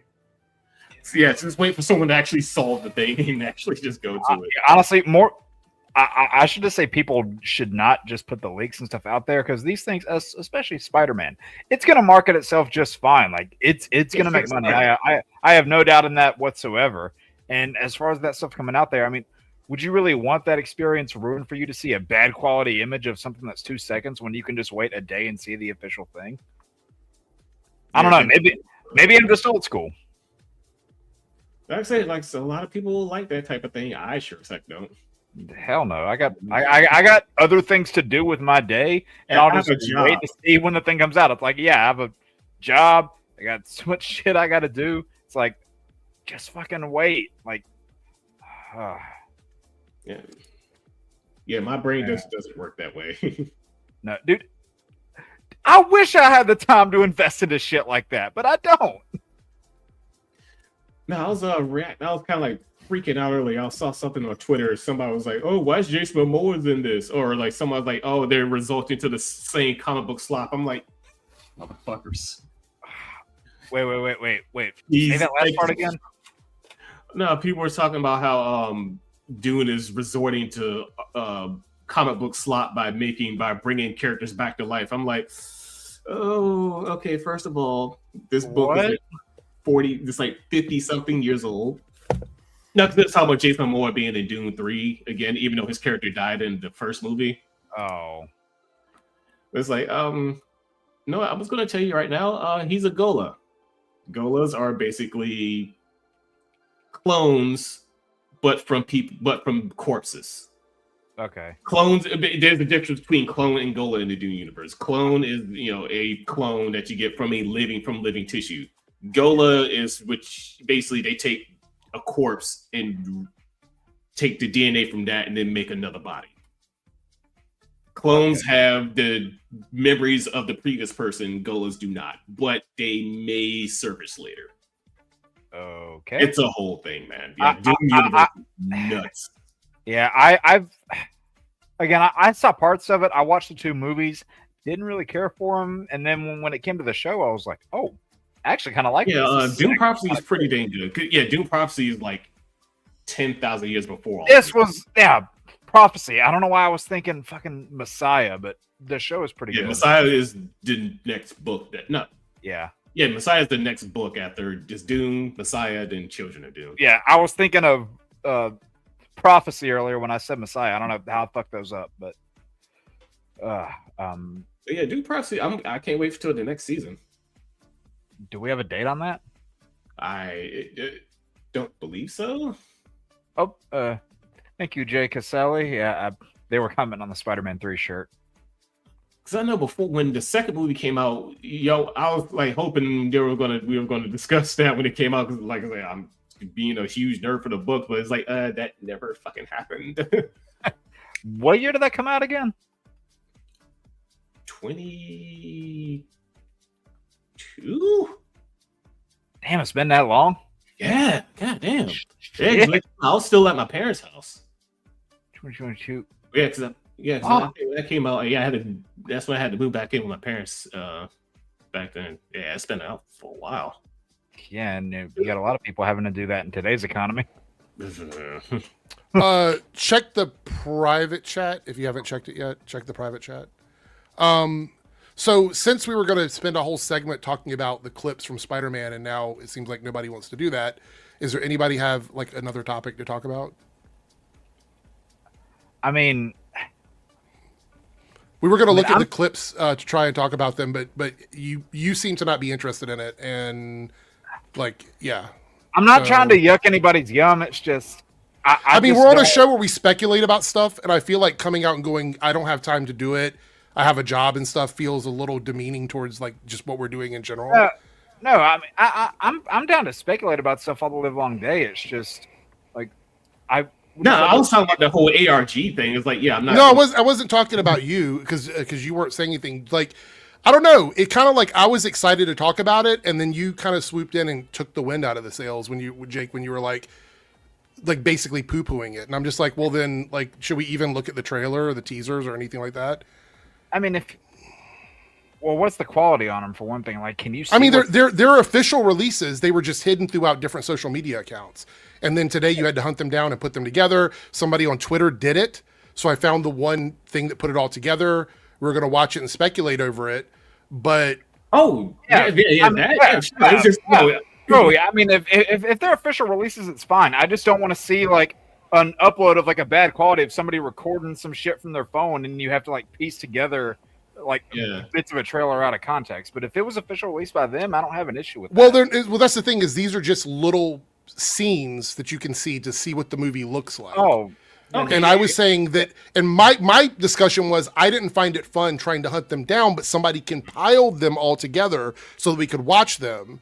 But then people seemed like they weren't interested in watching it. I think you misunderstood. It was like, it was just with the whole ARG thing. I think that's what you said. Like, yeah, I'm not doing this stuff, but it's already out there for us to look at. Yeah, sure. That I was fine with. I think there might have just been some miscommunication there, but no, I'm fine with going to see them if they're like official things. Oh wait, we got some super chats here. Let's do these quickly. Staggervorth, the 499 super chat. To everyone who wore green today, you pick a great day to do so, and that's not stupid. I forgot. Actually, let me tell you how stupid I was today. I actually went out to a St. Paddy's Day dinner with some family members and literally didn't wear green. Everyone else had green. Oh, I'm sitting there in gray and black, and I'm like, I feel completely out of like. Yes, most out of place here. So gray, black, or blue. It's not St. Patrick's Day anymore for me. Oh, that's true. Yeah, it's not for me now. We're 8 minutes beyond. Hold on. You sent something. Oh, the Daredevil. Okay, wait. This is from here. Lone Wolf with $2 super chat said sent the Daredevil season 2 from Pagey's favorite Joe Blow site. Okay, I'll check on that. Thank you so much. Sorry, what were you saying, Jake? I was gonna say, as of today, March 18th now, it is, and I can't even believe I'm saying this. I had to like look and make sure we got the date right, but it has now been 5 years since Zack Snyder's Justice League was released. Which is pretty damn crazy that it's been that long. 5 years feels like yesterday. Yeah, I know. Right? Connor Dorian, Charlie Man X here. Oh, go ahead. What were you gonna say, Omega? No, I was gonna say no, just for the super chat thing. Yeah. Dune Prophecy premiered in 2024. Yeah, we were talking about the first Dune movie. Like, where did that come out? I don't remember. I actually enjoyed Dune Prophecy. Yeah, I rather like because I don't know. My dad was asking about it. Yeah, I liked it a lot. I wasn't crazy on the 2 movies, but I liked the show a lot. Are we getting a second season of that? I feel like it disappeared. Yeah, I think that's where it was at. It was like, when's the second season come out? Is there a date on it? No clue. But yeah, they confirmed there's a second season, just no clue when it's coming out. Yeah, nothing official. Yeah. Okay. Cool. All right, so sorry if it seemed like I was completely pissing on the parade there. I didn't mean to. Yeah. Well, no, it's just like I was leading into watching this guy that combined them all, and you're like, oh, just wait for it to come out, and I'm like, well, okay. Sorry, I thought you were talking about like a bunch of leaked stuff with like bad quality that wasn't official yet. That's where I was confused. No. But I was when we were talking about Doomsday. That did bother me that we were getting bad leaks from Doomsday stuff. Oh yeah, And- I mean that bothered me. And we couldn't yeah. even talk about them because they were bad leaks, and it would have gotten a strike on the channel, which was really annoying. That was bad. Yeah, like with those, they should have just had like if they were gonna do like a 1, 2, and 3 and a 4 release like week by week, it should not have gotten to the point where they leaked a week beforehand and they just waited to see whenever stuff came out officially. Right. Wait, where did it go? Oh shit. Oh, here it is. So these are the clips here, all of the individual clips put together into like a 30-second. Well, it's not all of them. It's 14 of them. I don't know how many. I'm assuming there's going to be 24 because there's one every hour. But we're going to do what we have right now and I don't even know how much of this is going to be in the trailer because I don't think there's any words in this. Anyway, here we go. All right. So here's the shots. Again, I haven't watched this yet because I wanted to wait and kind of see it with everybody. But these are teasers found from other people's accounts that are officially from Marvel and Sony that are either going to be in the trailer or some form of advertising for the movie. So here we go. I'm just saying, watch the stuff for the trailers, not be in the movie. Yeah. Spiders have 3 life cycles. Oh, there's talking guy.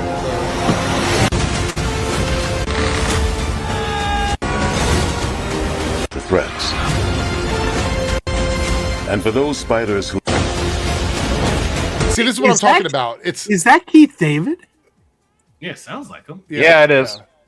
I was gonna say this is what I'm talking about. Is there's talking in it? That makes it really annoying to me. Is I wish there wasn't any words in it. Did they just show Punisher on the fucking battle van? Yeah. Yes. Yeah. Hell yes. We're gonna go through and watch each little piece slowly. It amounts to a kind of rebirth. Nice homage. Okay. All right. So we're gonna mute that. We'll start down here, and hold on. Can I slow this down? Playback speed. We're gonna go 0.25. There we go. I'll be right back. All right. Here we go. So this is a look at the suit here, which is very classic Spider-Man, with the exception of the symbol in the chest, which I think this is supposed to be a combination of both Andrew and Toby's suit from the 2 other Spider-Men. It was like a tribute to them. There's a shot of him inside the mask. I've seen people complaining about this because they're like, it looks like it's too far away from his face. Who cares? It's a shot of his face inside the, like you were expected to be like straight up skin tight.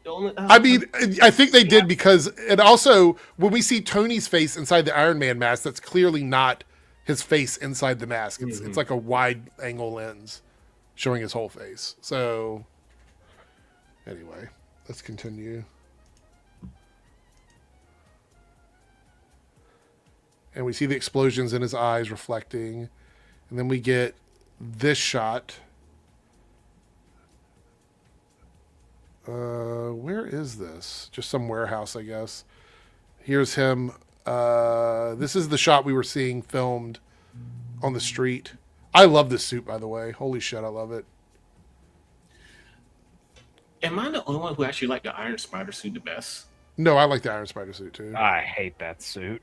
So here's the van, Jake. Yep, I saw. He's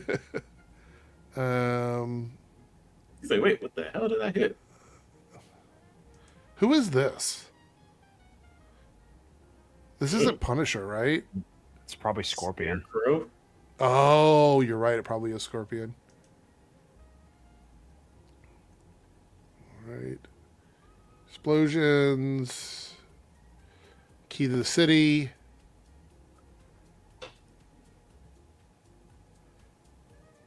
It's going to be so weird without them knowing Peter is Spider-Man.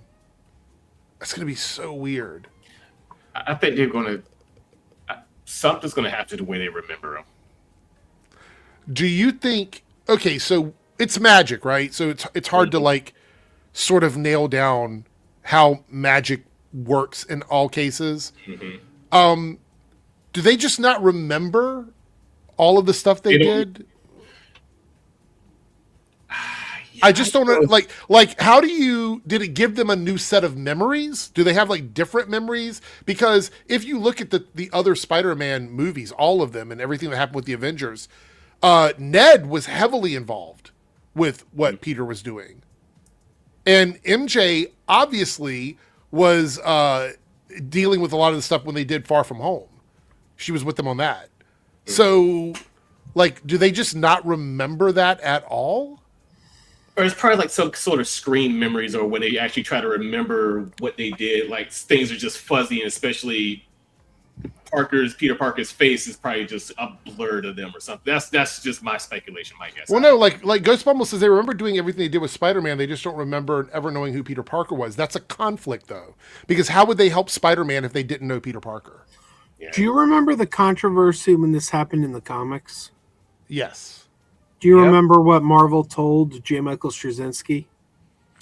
Not specifically. What did they say? Straczynski got very upset because he was writing it at the time, and Marvel told him, "Here's what you're going to do." And he said, "Well, wait a minute. We have to explain this spell. How does this spell work? What are the parameters of the spell? How does it affect this and this and this?" And Marvel told him, "It's magic. We don't have to explain it." Yeah. And that led to him leaving the book.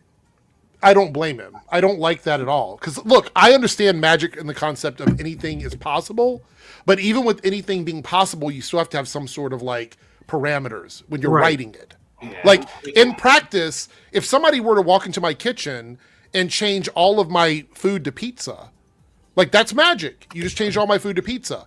But when you're the person writing the story, you have to understand how far you can go and what's allowed based on the rules of that magic. That's part of the process. So telling the writer that it's magic makes it seem like, well, what are the boundaries then? Is it just we're supposed to assume that anything and everything is changeable now? And that I can do anything I want or do anything you want or nothing matters? We're erasing the back history for it? I just need to understand, like, these characters specifically who were closely aligned with Peter and Spider-Man, there has to be something there in their mind that makes sense of how they were helping Spider-Man without knowing Peter Parker. There has to be something there. It can't be a blank space, because if it is, they're going to feel like somebody roofied them. Mm-hmm. You also have the whole Happy Hogan of it all. Right. That's another one. How do all those people know MJ and Ned? How do they know them? How did any of the characters associated with S.H.I.E.L.D. or the Avengers know who these people were? How would they know? They didn't. They would know who they are. But you never saw these guys interact with another Avenger. No. Like MJ and Ned might not know them, but they know who they are. There's no way S.H.I.E.L.D. doesn't know who these two people are. Well, you never saw them interact, so you could get around that.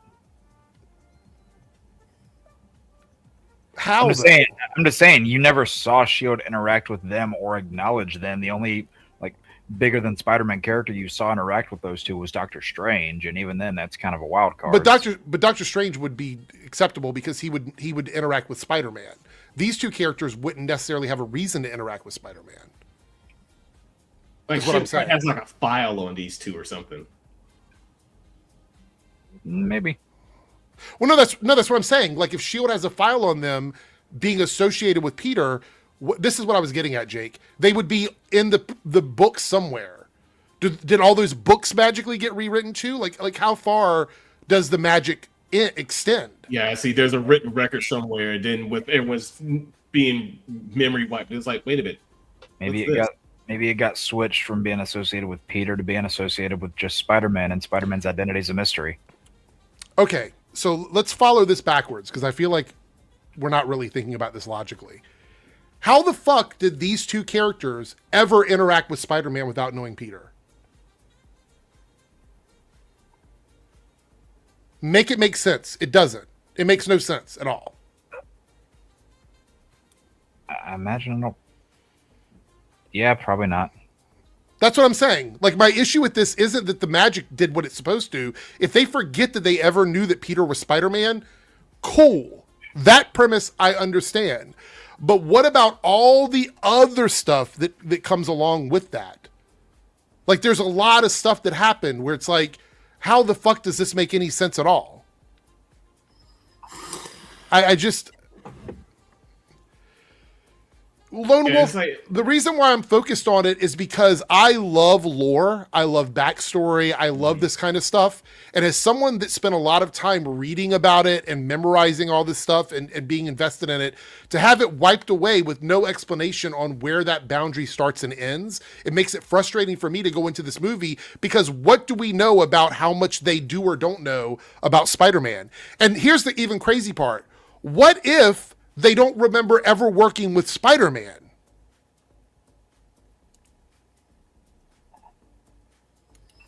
It doesn't make a lot of sense. No. And I mean, like, I'm all for just leaning into some stuff, but this spell is problematic. Yeah, it just left so much. It left too many loopholes. Yeah, that's the whole thing. It just left too many holes. Like, especially even when it comes to like stuff like did it erase their text RPG. messages on their phone? Mm-hmm. Does MJ have no text messages on her phone with Peter talking about Spider-Man? They're just missing from the phone. Like, there's just so many things that I'm like, it just, to me, doesn't make a lot of sense. And something that could really solve that, it would be like, yeah, it just did all that. And if that's the case, then all right, yeah, cool. But it's like we're left with nothing, with so little explanation. It's like, just magic, just hand wave. It's like, well, do people remember this situation? Yeah. Do people remember that they once knew who Spider-Man was? Do they have a memory of, I knew who Spider-Man was, but for some reason I no longer have access to that memory? I think the term overthinking when you're talking about people that love these kinds of stories is a little bit dismissive. I'm sorry. I think it is. Like there are some things you can overthink. I think this is a reasonable question. I think it's a reasonable question to ask, like, where does the magic begin and end? Right?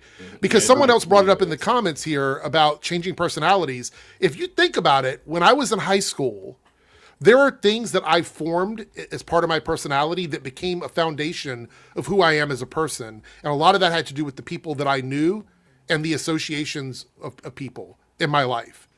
To take that away from people and make them forget about that would fundamentally change who they are as people.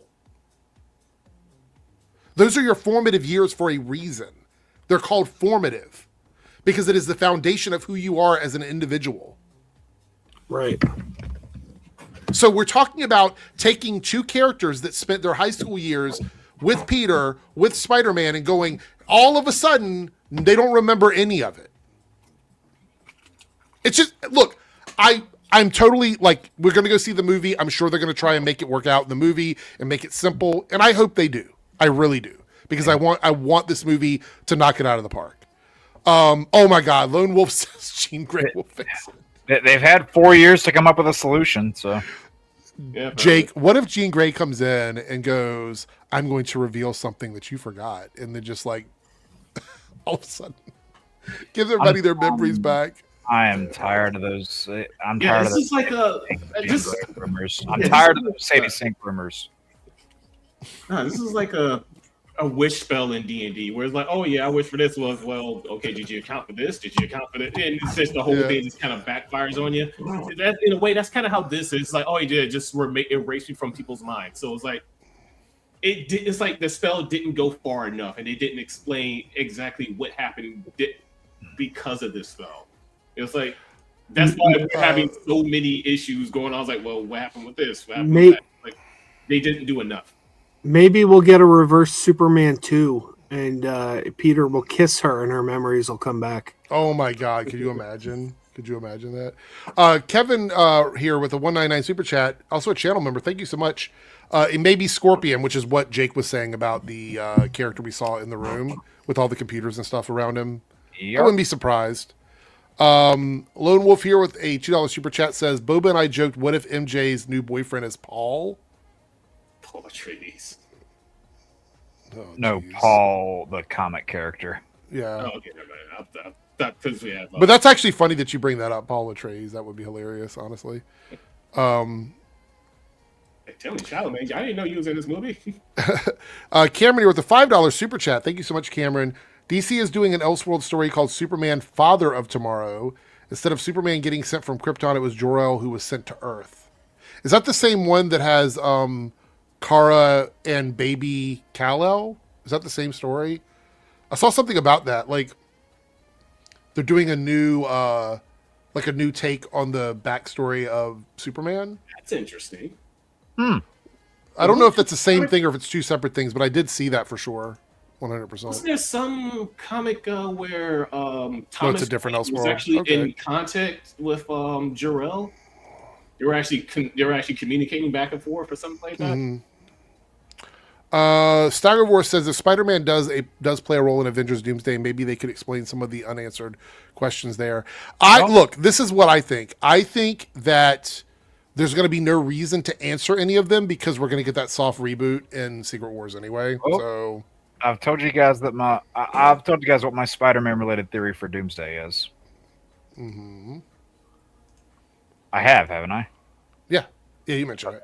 Cool. I don't know if Omega might not have been here though. So Yeah, I may not have heard it. That we're only going to get one Okay. Spider-Man in Doomsday, and it's not going to be Tom Holland.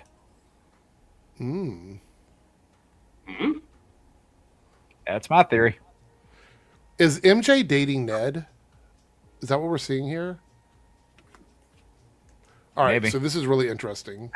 I just, Go ahead, Jake, say it. I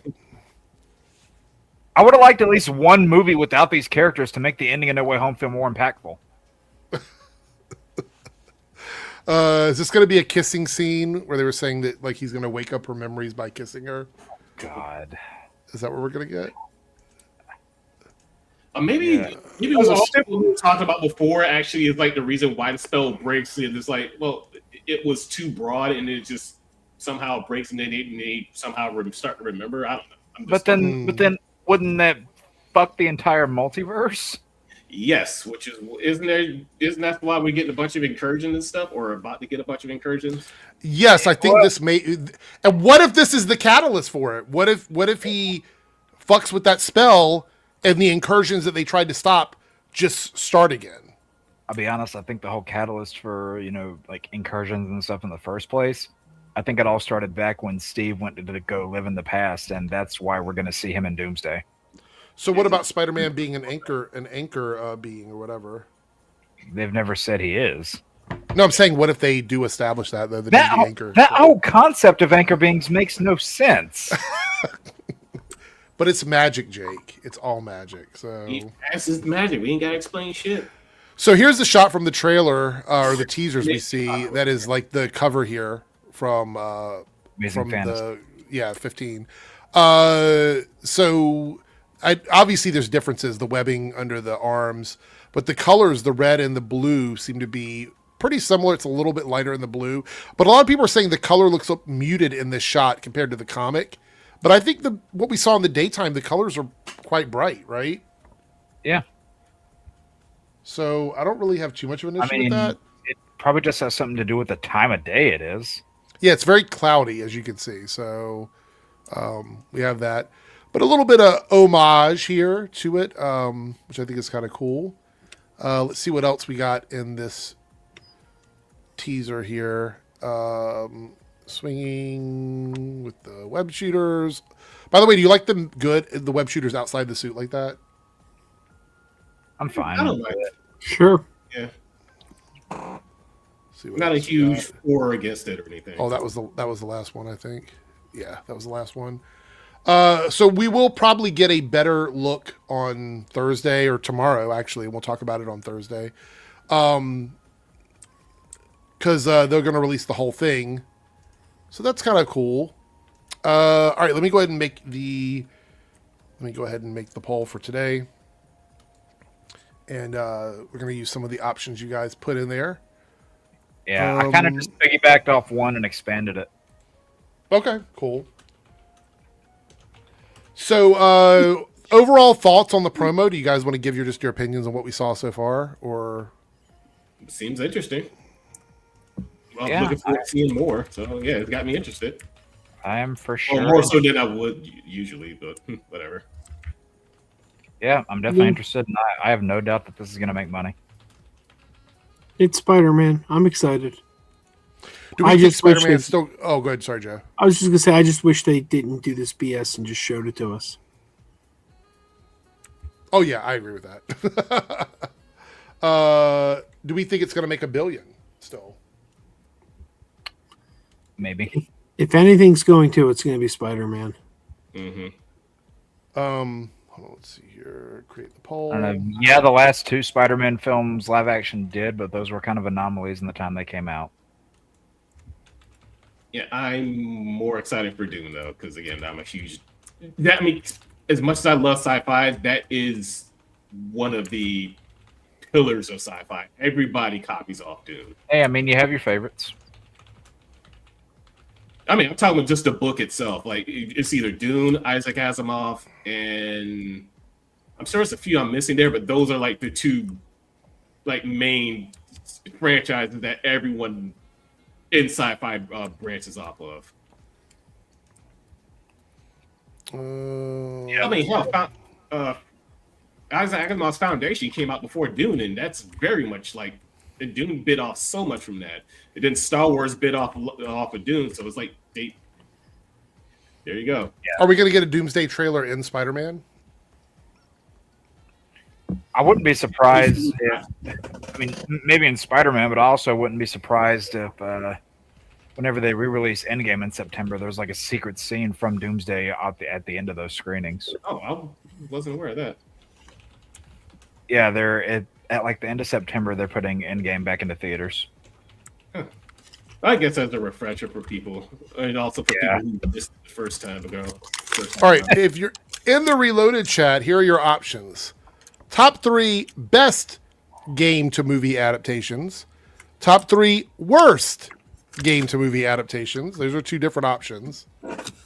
Top 3 worst superhero names. Or top 3 overused comic book characters. And that's in any media, so it could be in comics, in live action. I have a number of those in mind. Okay.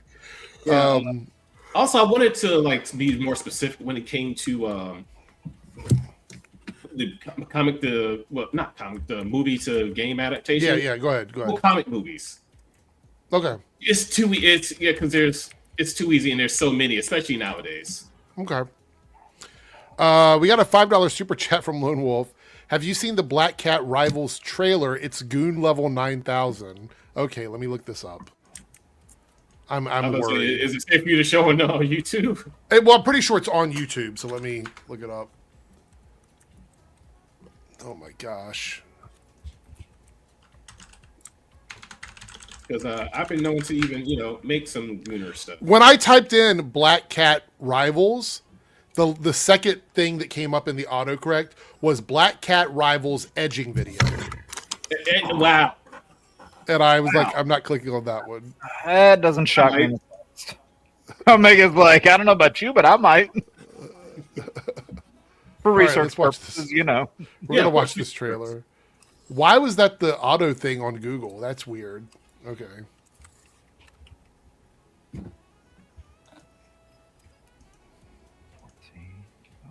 All right. Wait, we're going to watch this little. Rivals, or is this like a movie? It's the game, Marvel Rivals. Oh, Marvel Rivals. Oh, it's a trailer for the game. Yeah. So let's watch this.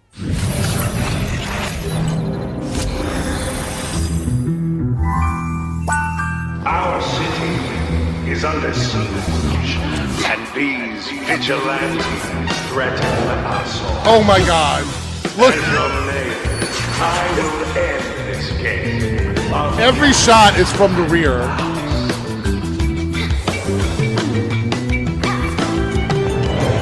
Oh no, the boobs in the frame there. Oh. Just what the mayor ordered. Hiring petty thieves while the city's in crisis? Why am I not surprised? How unexpected. You miscalculated.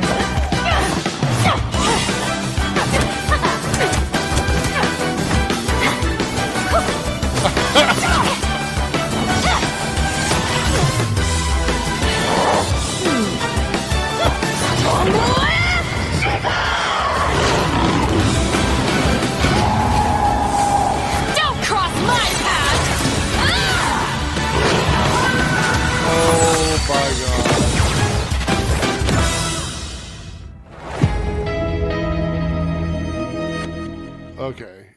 can see. I can see why. Same voice as Black Cat from the Insomniac games. Oh, is it? Yep, Erica Lindenbeck. All right. And I'll just say, I'm gonna quote one of my favorite Chino movies with that teaser. Mm-hmm. She's got a great ass. The artist understood the assignment. If anybody gets that joke, congrats. Yeah. It's gonna give Tyrone Magnus a boner. Yeah, have you seen the other? I mean, everyone has a huge ass in that game. The girls have a huge ass. The dudes have a huge ass. Those animators in 1994 gooning knew for Black exactly Cat since '94. Those Whoever animators did this in watched a lot of anime. Those animators in '94 knew exactly what they were doing. Dude Rivals is back at it as usual.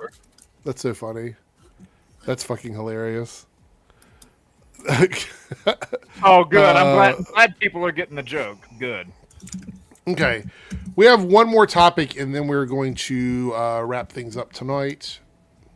This is... God, why does it keep losing audio, StreamYard? Get your shit together. What is going on? Every week it's something new. All right, this was submitted by Lone Wolf here. By the way, I think Matt Jarbo said send him a link, but then he disappeared. He didn't say anything after that. So I'll send him the link next time he's in. All right, let's see. Yeah, I'm gonna get going. I'm kind of falling asleep here at my desk. Okay, all right, Joe. We'll see you later. Have a good night. Yeah, you too. Check out Crazy Joe Adventures. Go support his channel. Yeah. Have a good night. See you later. Oh, Matt's still here. Let's see. Where is he at? Oh, Matt, are you doing your stream? Or no? Because we're going to be live for about another maybe 20 minutes. If you want to join in. All right, so here's some thoughts on, I guess it's just a collection of tweets, maybe. All right. Yeah, the promo for this is pretty nuts. Daredevil Born Again. This site, holy shit, Joe Blow. How many ads? We got one down here too. Yep. Daredevil Born Again Season 2 is pure unadulterated mayhem with unreal action sequences that really take things to another level. This is the MCU at its finest, and Cox has never been better. Can't wait for what's next. Interesting. Cox has never been better, huh? Am I lagging at all for you guys? There were some of the trailers it was. I think there might be like a bit of one, like you'll respond to something late after one of us says it. I'm going to jump out and come back in. Hold on.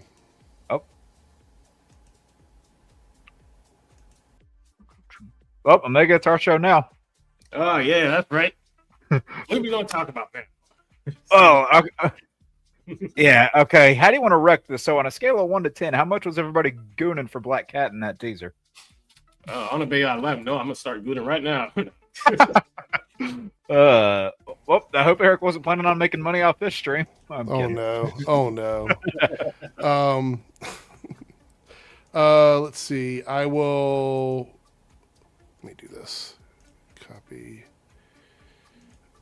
And I will send a link to Matt Jarbo very quickly because I think you wanted to say some stuff about Buffy, maybe. I think that's what you wanted to talk about. Let's see. There we go. Hopefully that works. All right, let's jump back over here to these reactions. Hopefully my lag is gone now. StreamYard, get your shit together. I swear.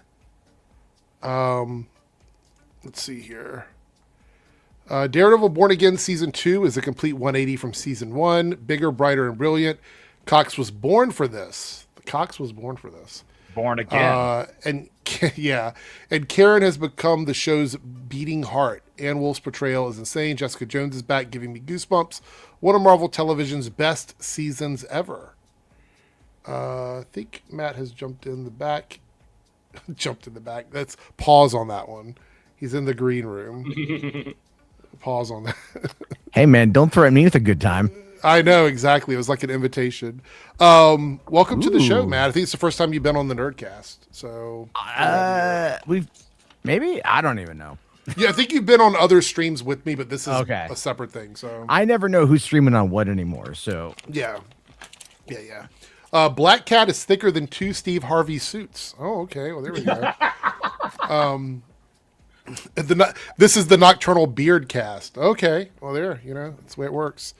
Jarbo MCU cameo is what Rita's saying here. All right. Oh yeah, that'd be great. I would do that in a heartbeat.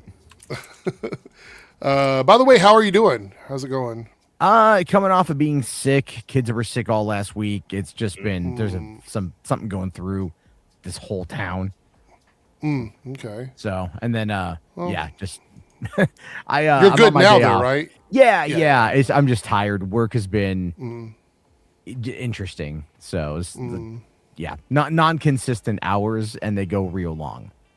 Okay. Well, let's see. We're looking through some of these like early look. By the way, guys, and Lone Wolf did tip for this. I don't take much of these early like opinions very heavily. Like I typically just kind of go, okay, that's interesting. You know what I mean? Like I'm not a lot of these guys, and I'm not saying they're lying about it, but they get the early access because they typically have a good reputation with the studio. So that's the way it and then works. you have people like Soups. Oh, I was gonna say, the whole freaking Dune 3 trailer thing. You had Soups and Blu-ray Angel right there, and it's like, I don't even care anymore. Those guys suck. It's like, well, like not to poo-poo on their parade, because I get it. They've worked hard to get to where they're at. Okay, but they come across as so fake. Like they just come across as like that whole. I don't know. They feel very Hollywood produced to me. And I think that's one thing that people don't really care for as much anymore, as evidenced by I think people want genuine responses. I think they're over the overly negative and overly positive stuff. I think people are moving outside of that finally. So this is true. My coworker last night, we're talking. She's like a younger girl, right? And we're talking about Project Hail Mary, and she goes like, a YouTuber I like who talked about this was Critical Drinker. And I looked at her with contempt. She was like, what? And I'm just going like, sit down. We need to have a talk about this. Oh, you'd be surprised the amount of things people would do for clout. It's with her. This is like, she's just a young, like, I don't know, maybe 30-year-old woman or something like that. You're not younger than me. But she brought him up. Like, I like what he says sometimes. And I'm like, that's where they get you.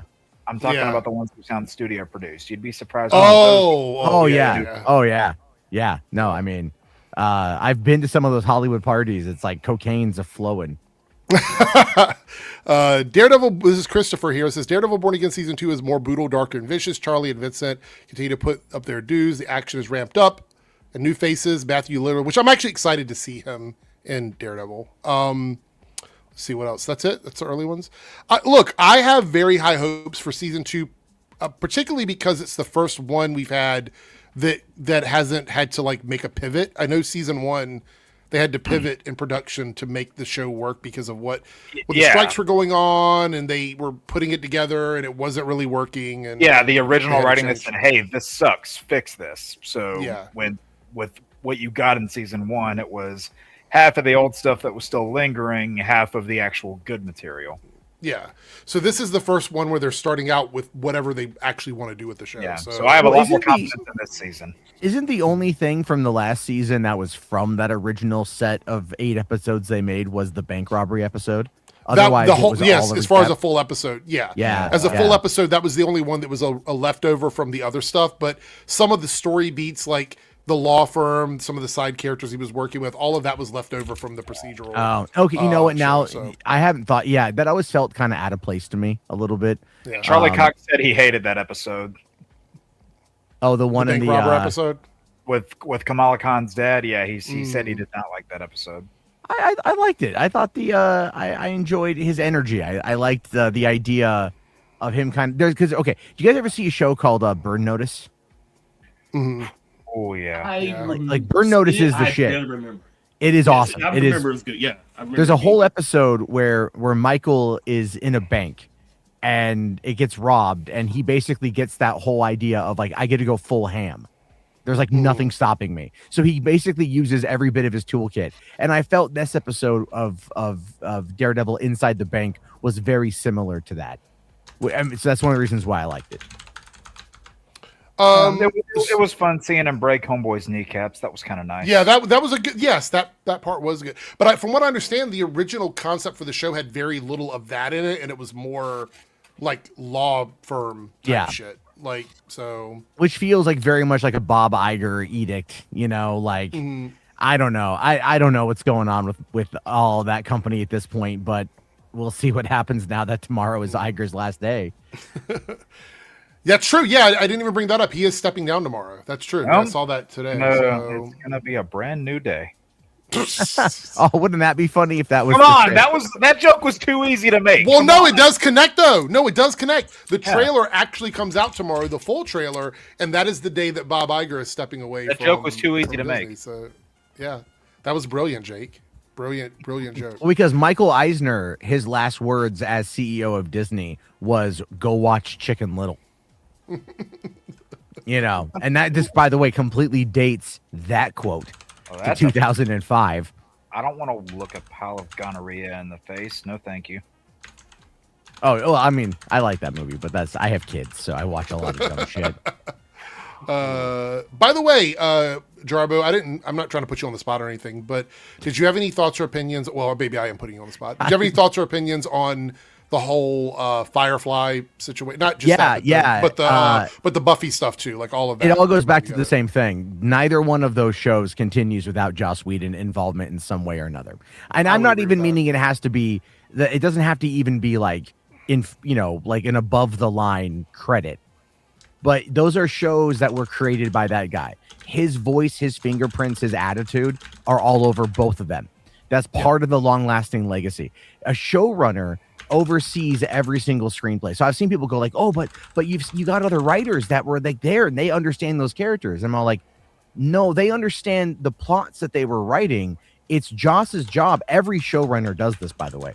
They rewrite every script for the most part, right? They rewrite everything. It should be their name on the written by credit 99% of the time, but they don't do that because they want the writers in the writer's room to be able to get hired onto other shows or other projects. But a showrunner is the person who does the lion's share of all of that. And so that is why in this case, it's like you cannot have Buffy, Firefly, Dollhouse, whatever the hell else he's made, continue on without him in some capacity. Yeah, Harrison says Chicken Little has a banger soundtrack, so there we go. And I still, by the way, real quick side note, I still to myself will sing "Don't Go Breaking My Heart" with Patrick Stewart's voice because that's in the end of that damn movie in that credit sequence. Oh my god! And I still do it over 20 years later. So yes, it's got a banging soundtrack. What were we gonna say? Somebody was bringing up something about Whedon. Was that you, Jake? You were saying something about Joss Whedon and yeah. If that stuff not coming out means that Whedon's not involved, then well, that's something I wouldn't be opposed to. Yeah, I mean, like I feel like what you're saying, Matt, is true. Like the identity of these projects is intrinsically connected to Joss Whedon, and I think it's weird because that's also why they were successful. So it's like if you look back at the Avengers movie, that first Avengers movie. Part of the reason why it worked is because of what he did with the Avengers in that first movie. Yeah, I think I saw people yesterday go like, "Well, those first two movies sucked," and I just looked at them like, "You're a fucking idiot if you think the first Avengers sucks. It is one of the most crowd-pleasing ensemble pieces you will ever see." Do I think that movie works? Yes. I don't think that's because of Joss Whedon. No, it's a combination of like what you've really got about that movie is the character interactions. Right. And like, look at the scene of them when they're all kind of bickering amongst each other and whatnot. Like that was Whedon's writing, hands down. his direction. You gotta understand that, you know, like there would be no Michael B. Jordan wouldn't have won Best Actor without Ryan Coogler's directing. You know what I'm saying? It's like a good director can make a bad actor good, but a good actor can't make a bad director good. Does that make sense? Yeah. So it's like like there technically is no I in filmmaking, right? It's a team, it's a collaboration, but there are still going to be the driving forces behind it. And I was gonna say back then in the early days of the MCU, yeah, Feige is there, but Feige was relegating a lot of that to Whedon. I mean, there was a big thing, if you recall, with Thor 2, right? Thor: The Dark World. There was this emergency 13th hour problem with the script while they were shooting the movie. They flew Whedon from LA to London for like a day to like workshop the scene to make it work, because it was that pivotal to the movie itself. Like, that is how much of a Hail Mary guy he was for Marvel in those early days. Yeah. Phil here saying those movies do suck, especially Age of Ultron. I don't. So the same thing with like Thor: The Dark World and Age of Ultron. I don't hate those movies. I think that there are redeeming factors in those films, but I think some of the choices that were made in those movies and in Age of Ultron were choices that I didn't personally like. But I don't know. Like, for example, Ultron should have continued beyond Age of Ultron. He should have been a character. Yeah, it should have been Age of Ultron, not Day of Ultron. Yeah, no, I agree with that. Yeah, 100%. But also, that's the thing. As much as I didn't like Age of Ultron, some part of me is curious what the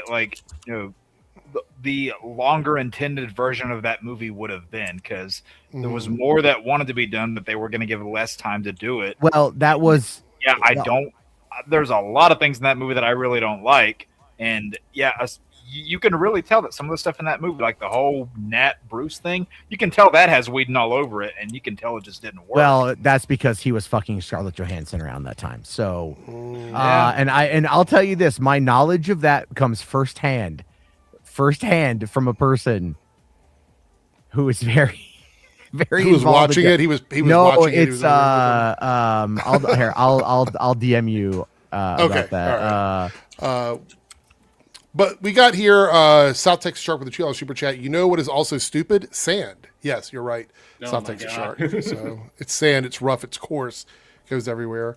Lone Wolf with the $5 super chat said, my friend said if any character was designed for the gooning, it's definitely Black Cat.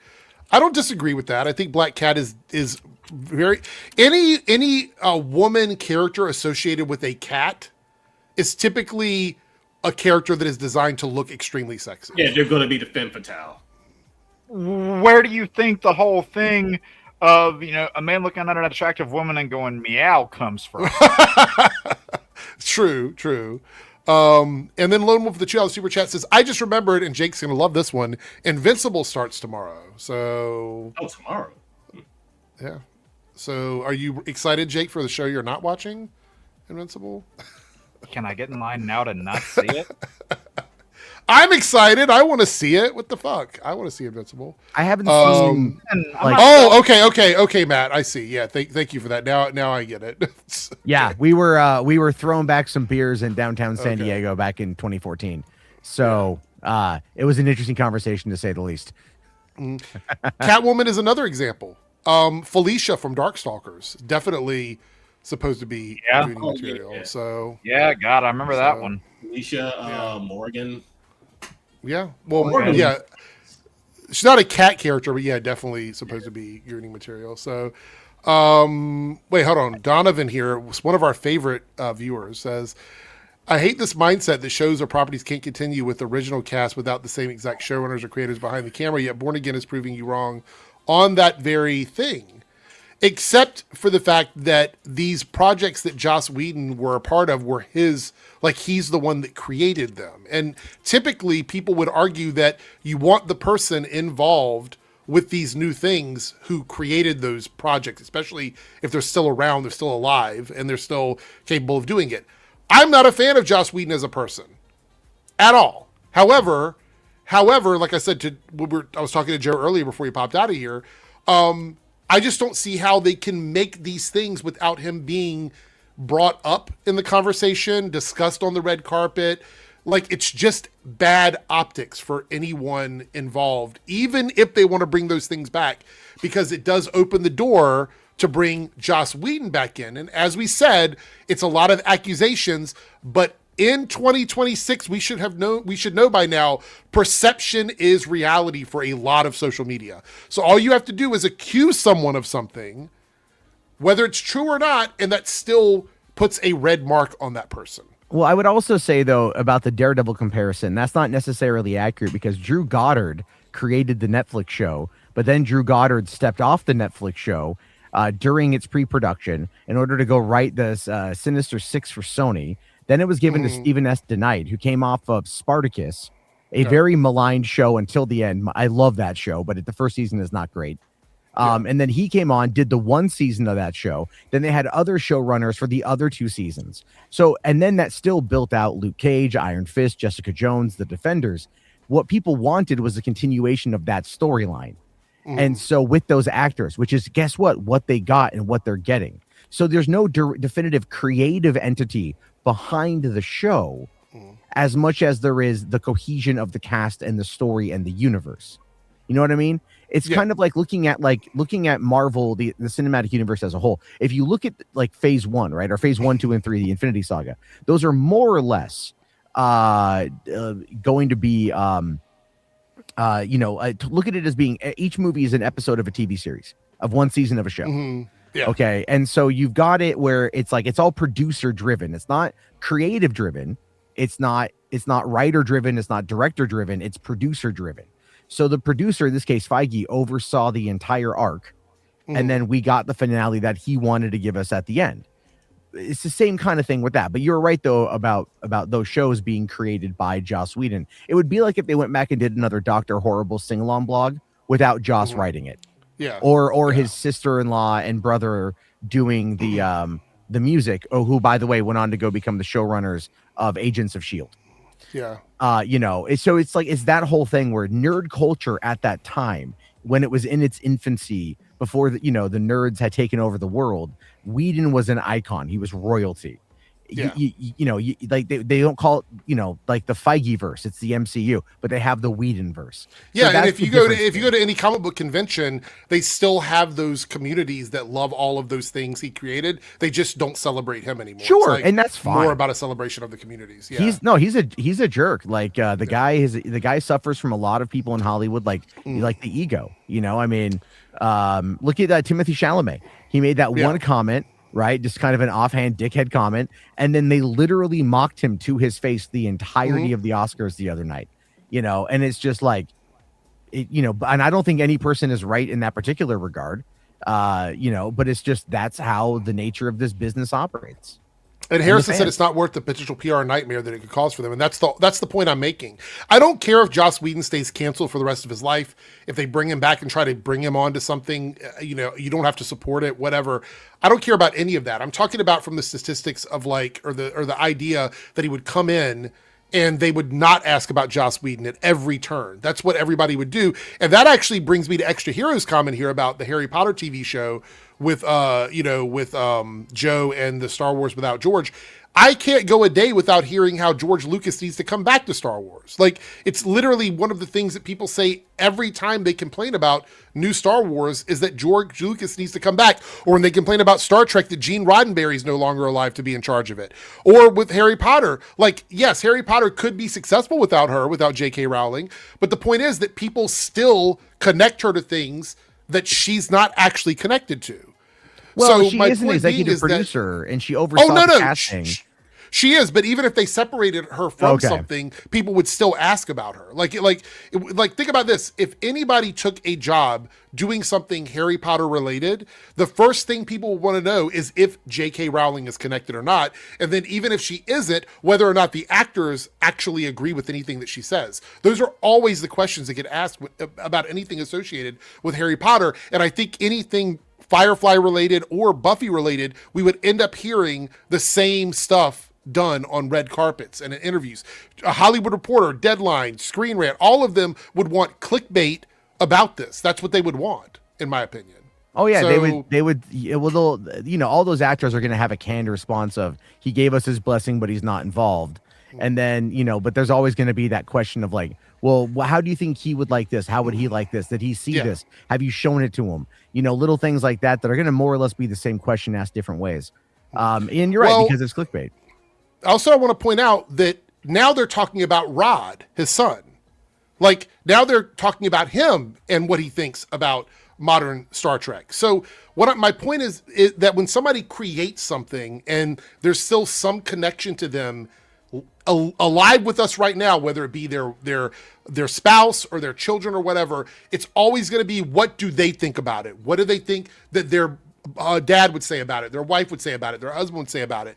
There are things that people create that become the babies for those people, not physical children. We're not talking about the Flash movie here, but like babies, like it's their thing, right?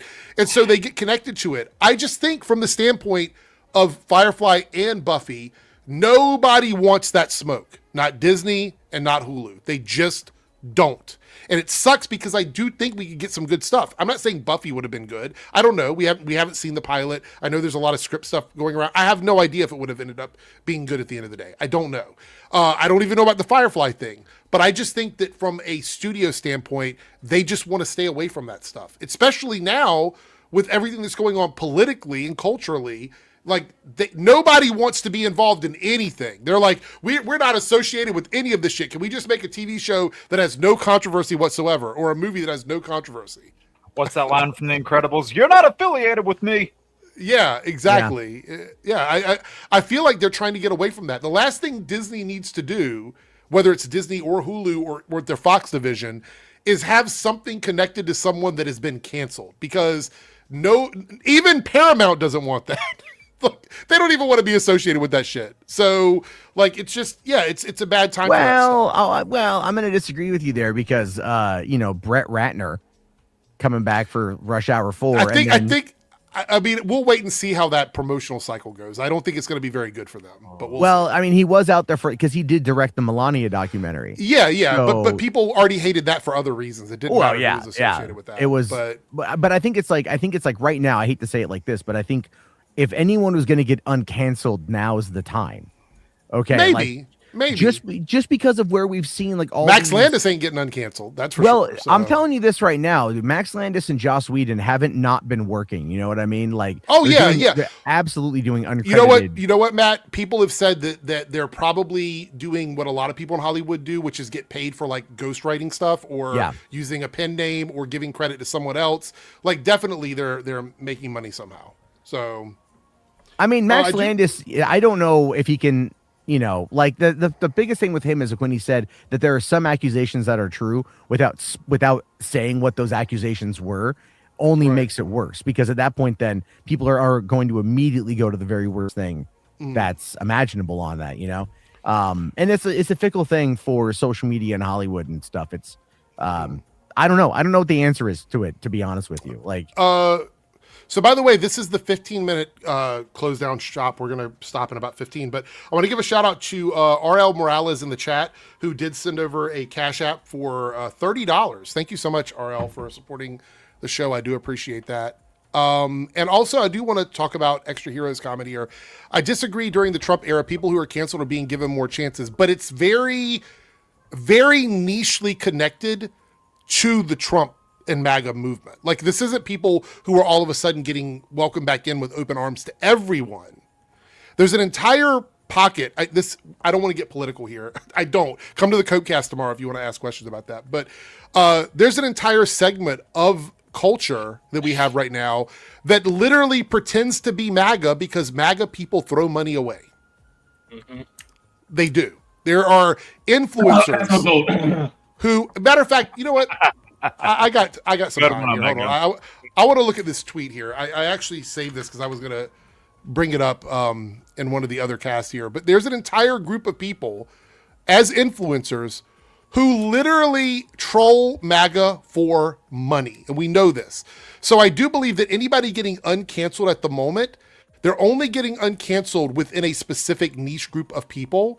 And I don't think that's enough to sustain their uncancelization or uncancelability. I don't really know what word I'm looking for here. Anyway, watch this. It's a very short video. We'll watch this and then we'll wrap things up here. But yeah, this is it right here. So this is a video where somebody's talking about these influencers, and you're going to be shocked here. I scammed MAGA for 30 bands. I got the money and ran. Charlie Kirk is dead now. So we clap our hands and we do the money dance. If you ever find yourself asking the question, how did this many Americans buy into the largest con man to ever walk this planet? Just know the MAGA voter base is more likely to buy into scams, more likely to dump their life savings into like AI generated internet girls, or to give their money away to con artists online than any other demographic of people. Have a good night, Matthew. And people caught onto this. The creator that I just showed you has been pretending to be a MAGA influencer for the past 2 or 3 years now. His content is not even good. All he does is jump on and say a couple punch lines, puts out a sob story and throws on that MAGA hat, and he's been raking in the dough. $30,000. And this isn't the first person to do this. We also had this young woman who pretended to be Republican, got $150,000 out of the MAGA voter base, and then said deuces, went off and paid her student loans and took the money to do whatever she wants with it. Okay, so you get the point. There's even more people that have done that. So there is a portion of that community that is willing to let people do things in order to pay them to say the thing or do the thing or whatever. So I don't think that people are getting universally uncanceled or welcome back in. I think there is a path specifically when it comes to political and cultural stuff. And I do believe that's what we're seeing with some of these folks out there, especially with like Max Landis and Brett Ratner, who we'll see. We will see. Look, Rush Hour, I think, is a beloved franchise. So we're going to see if that helps break him out of that niche. But even people that love Melania didn't spend a bunch of money going to see Melania. It didn't make a lot of money in theaters. So Will here says, I think it's the firing of Charisma Carpenter that is damn Whedon. It will always follow him like a bad smell. There's no defense for that. He can't make coin. He can make coin as a script doctor. Well, I think he's doing a lot of things behind the scenes to make money. These people don't disappear and stop getting paid for work. Like, they're still doing stuff. Here it says Jonathan Majors going to Daily Wire. Yeah. Oh, yeah. Yeah. We got another super chat here from Staggervore, $4.99 super chat.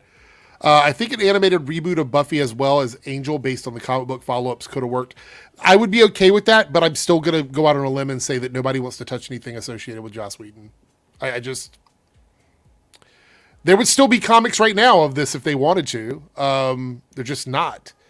And look, maybe one day when Joss Whedon is no longer with us, they might revisit it and go, we're going to do something with this property. But as long as he's around, I don't think that's going to happen. And look, I'm not wishing any bad energy on anybody. I'm just saying that that's.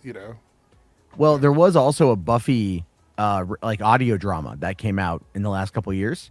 That was a big thing. I know the guy Casey Wayland who directed it. I've known him since like 2010. And that only had like one season and didn't get renewed.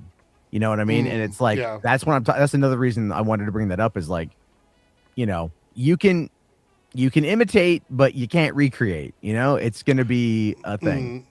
Big Fieldy said he got canceled for being an asshole. I mean, there's a lot of small things that people accused him of doing. I think the Charisma Carpenter thing is pretty gross, being pregnant and getting fired. But I also think, and I mentioned this with Joe earlier, the idea that nobody wanted young women in the same room as Joss, we don't really know a lot about that, like the details of that, but just the implication of that is creepy and gross. It doesn't inspire confidence, that's for sure. No. And did Joe say he wanted to see Joss Whedon come back? I think so. I'm not trying to put words in his mouth. No, he said. I couldn't remember if he was like defending that or not, but. Jake. So funny. All right. Well, let's see what you guys picked. All right. So we're going over the Reloaded chat to see what you guys selected as our bonus topic next time, or we're going to do a whole stream about it. Well, you got the movie game adaptation. Best. Yep. Not worst. Can these include animated movies? It's Omega's thing, so. Yeah, I usually was like best game to movie, but it gets movie to game adaptation. But there's so few of those, and many of them old and ass. So But- there are actually a handful of movie to game adaptations that are really good. Yeah, very. But I was like, And in- game to movie, movie to game, whichever. Don't matter. Okay. Well, that's the thing, Short Car, is the Whedon cut was also an issue because Ray Fisher came out and said a bunch of stuff about production on that as well. It should have been an issue for other things aside from just what Ray Fisher said. No, I know, but he was probably the most vocal one about what was going on with production. And Yeah, and the part where it gets really unforgivable is that Zack Snyder's name was attached to that movie. Yeah. And over in the debunks chat, because we did hit the goal, thank you guys so much. You want me to do a video on... is it going to load? Do I have to reload the page? There we go. Top 5 unknown grifters. So you want me to go through and find some of the chuds that nobody knows about? But why would you bring attention to them? Yeah, That's what they voted for. So I can clown them, I guess. Sometimes it's super easy. That's like saying, hey, you see this snake that is probably bad for you that lives under this log? What if I lift up this log and find where the snake is? Or I could just leave the Phil log says it wasn't wall. just Ray Fisher, Gal Gadot, and Jason Momoa. Yeah, I do know that there was, like, when that was going on, because we covered it pretty heavily over here, there was, like, small inklings of stuff on social media. Anyway, yeah. Anyway, all right, well, I think that's pretty much everything tonight. Let's go ahead and figure out when you guys want to do, like the regular guys, when you want to do a bonus stream on bonus topics. Would you like to do it on a Monday night? Like a bonus stream on a Monday night? Would that be good? Like an earlier Monday night? Yeah, that'll work. I know you were talking about potentially doing that on a weekend. Did that fall through? We still can, but if we want to do it this month, I have to do it on a Monday because my weekends are already like too busy. Oh, okay. So we can do like Monday the 30th. We'll do a nerdcast for just topics or just games. Is that cool? Okay. Yeah. Okay. I can join that one. Yeah, Monday's like my Friday, so I work. All right. I missed 2 super chats. So that would be on a Monday and not a Tuesday like normal? Well, we still do the Tuesday stream. Monday would just be for the topics or whatever. Let's see. What 2 super chats did I miss?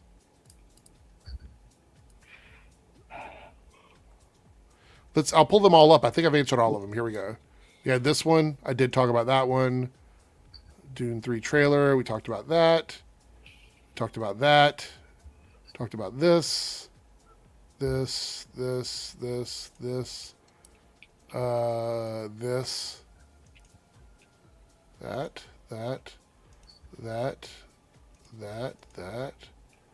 There. We talked about that one. We definitely talked about that one. The gooning one for sure. Yeah, we did talk about the gooning ones. This one, we talked about that one, and that one. That's all of them. I mean, I don't think I missed any.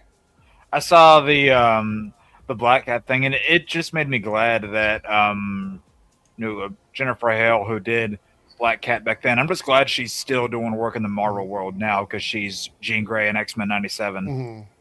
Yeah. Extra Hero says, in the debunks chat, we get bored of the same critical drinker Jester Bell shit. Well, that's why I try to space out those videos. I'll do like 2 in 1 week, and then I'll take like 3 weeks off from those guys. There's only but so many of those videos I can make because people already know the MO for them. Which, by the way, if you're watching on the debunks chat, I covered a grifter / whatever you want to call them that I've never covered before today. So if you haven't seen that video, it's over there where they're talking about, what was it? The Green Lanterns TV show. Somebody wanted Jarbo to give his opinion on the Lanterns thing. Do you have any? Oh yeah, I don't care. I don't care. It's the show looks like True Detective with Green Lanterns. Okay, cool, right? Like if you want to make it tinier, like smaller, and then build outward. That's cool. I think what Damon Lindelof did with Watchmen was fantastic. You know, like he got a lot of people to talk about a lot of very, very, important issues, I would say, back when that came out, because there was a backlash over the opening of that show. But he's only one of 3 writers, and I don't think he's the showrunner on it. Well, there's also, I looked it up, there's probably about 12 different people writing the series. So, like, writing the episodes. Yeah, but it's like I was saying, but we don't know, what they're, I don't know. It is what it is, right? Whoever came up, but again, going back to like that James Gunn announcement from 3 years ago, he said that Lanterns was going to be, a true crime, like a buddy cop kind of like true crime show. So we knew about that. So that's not anything that's new or out of the way. Whatever Lindelof, the joke about everyone hates the color green, I thought that was kind of funny. It just kind of made sense. It sucks that he had to. It sucks that he had to explain the joke. Like that was like, what are we doing? Like, it's because everyone is mad. Everyone is always mad, right? And it's just they have to be mad. It doesn't matter what it is. It's like literally everything. It's like Sinners didn't win Best Picture. Everyone loses their mind. It's like I got called very mean names because I did not care for the script of Sinners, and I pointed out. Yeah, I've seen on social media the people kind of dogpiling on you about. I'm fine with it, opinion, but it's like but I what it is. I went out and I watched one battle after another, right after the Oscars, and I hadn't seen it, and I'm like, I loved it, but I'm like, the plot line to that movie is absolutely insane. Like, how did that get Best Picture? But it was a great film. It's just people are always wanting to get mad because I think they want their feelings to matter. Yeah. It's really. I think that it reminds me a lot of like little kids that act out because they want attention, and they do that by being bad, and so they are like, I'm going to make noise, I'm going to be loud because that's the only way I can get attention, and so I feel like that's the case. It's like I like to troll the Zack Snyder fan base, like the hardcore crazy cultists, because those dudes are wild. And then it's funny because then I'll switch over and I'll be like, no, I like Zack Snyder though, and they're like, no, you don't. I'm like, no, I always have. I just like to make you mad. There's a difference there. But I'll own what I'm doing. There's, that's fine with me. I don't give a shit about that. Yeah. But I feel like, look, we haven't seen the show. We saw one trailer. I've watched it a couple times. I'm like, I don't really care about Green Lanterns or as a whole, or the show. Like you don't seem to have much of an opinion about the premise of the show either. The mystery. We don't know what the premise is. There's something going on in a small West Texas town, and now 2 cosmic entities have to go and solve a mystery. I'm down for mysteries. It just kind of seems like it's a little bit minuscule for what the Lanterns can do. I did watch that animated film, The First Flight. I saw that one. That was amazing. I loved it. I tend to find that DC animated films, for the most part, are usually really good. There's a couple that I don't like. I have repeatedly said for years that DC just needs to drop live action and go animation across the board. They dominated animation back in the 90s. As much as I love Spider-Man and X-Men and Iron Man, all right, you cannot argue against the Batman animated series and Superman being just better quality, right? And consistent storytelling. You go into Batman Beyond, the Justice League show. There's a lot there that was really good, that they were able to do back then. They created a consistent universe, and they've been able to do it with the animated stuff for the longest time now, and yet it never gets brought up as being like, this is where we should be. I actually would say that like the Flashpoint Paradox movie is one of the best movies that DC's ever done. Yeah, well, their last animated universe was anything but consistent. The only thing consistent about the Tomorrowverse was the recurrent sound quality issues.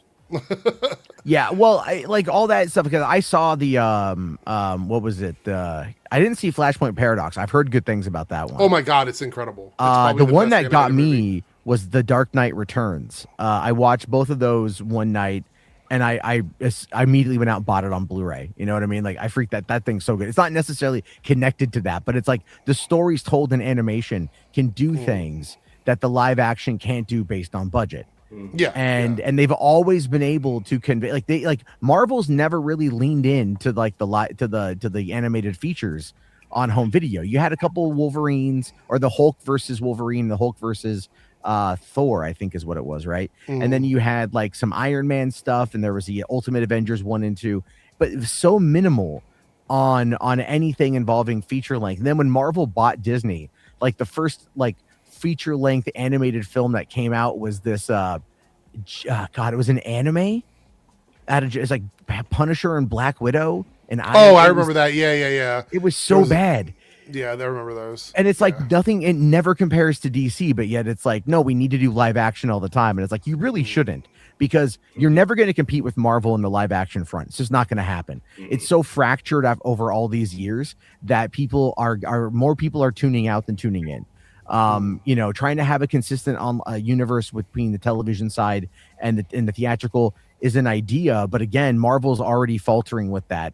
And they have a lot more that they can play with than DC does, but then now also we've got the Paramount merger, and Paramount's going to be in so much debt that they're not going to be able to like pump out like anything other than tentpoles. I think you've actually agreed with me a little bit. Like the idea of putting out 30 feature-length films a year is probably not going to work with the amount of debt they have over top of their heads. So. I mean, unless they decide unless they decide to lean in to horror.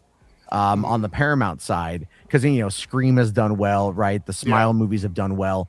You've got all of that, and if they lean into that, they might have a chance of really kind of like it would take a while to get there, but they can't do yearly Top Guns. They can't do yearly Mission Impossible. Absolutely, like Tom Cruise can't be their guy forever, and Transformers is a dead franchise theatrically. It just is. It's just like, I mean, Transformers 1, which I hear is really good as an animation project.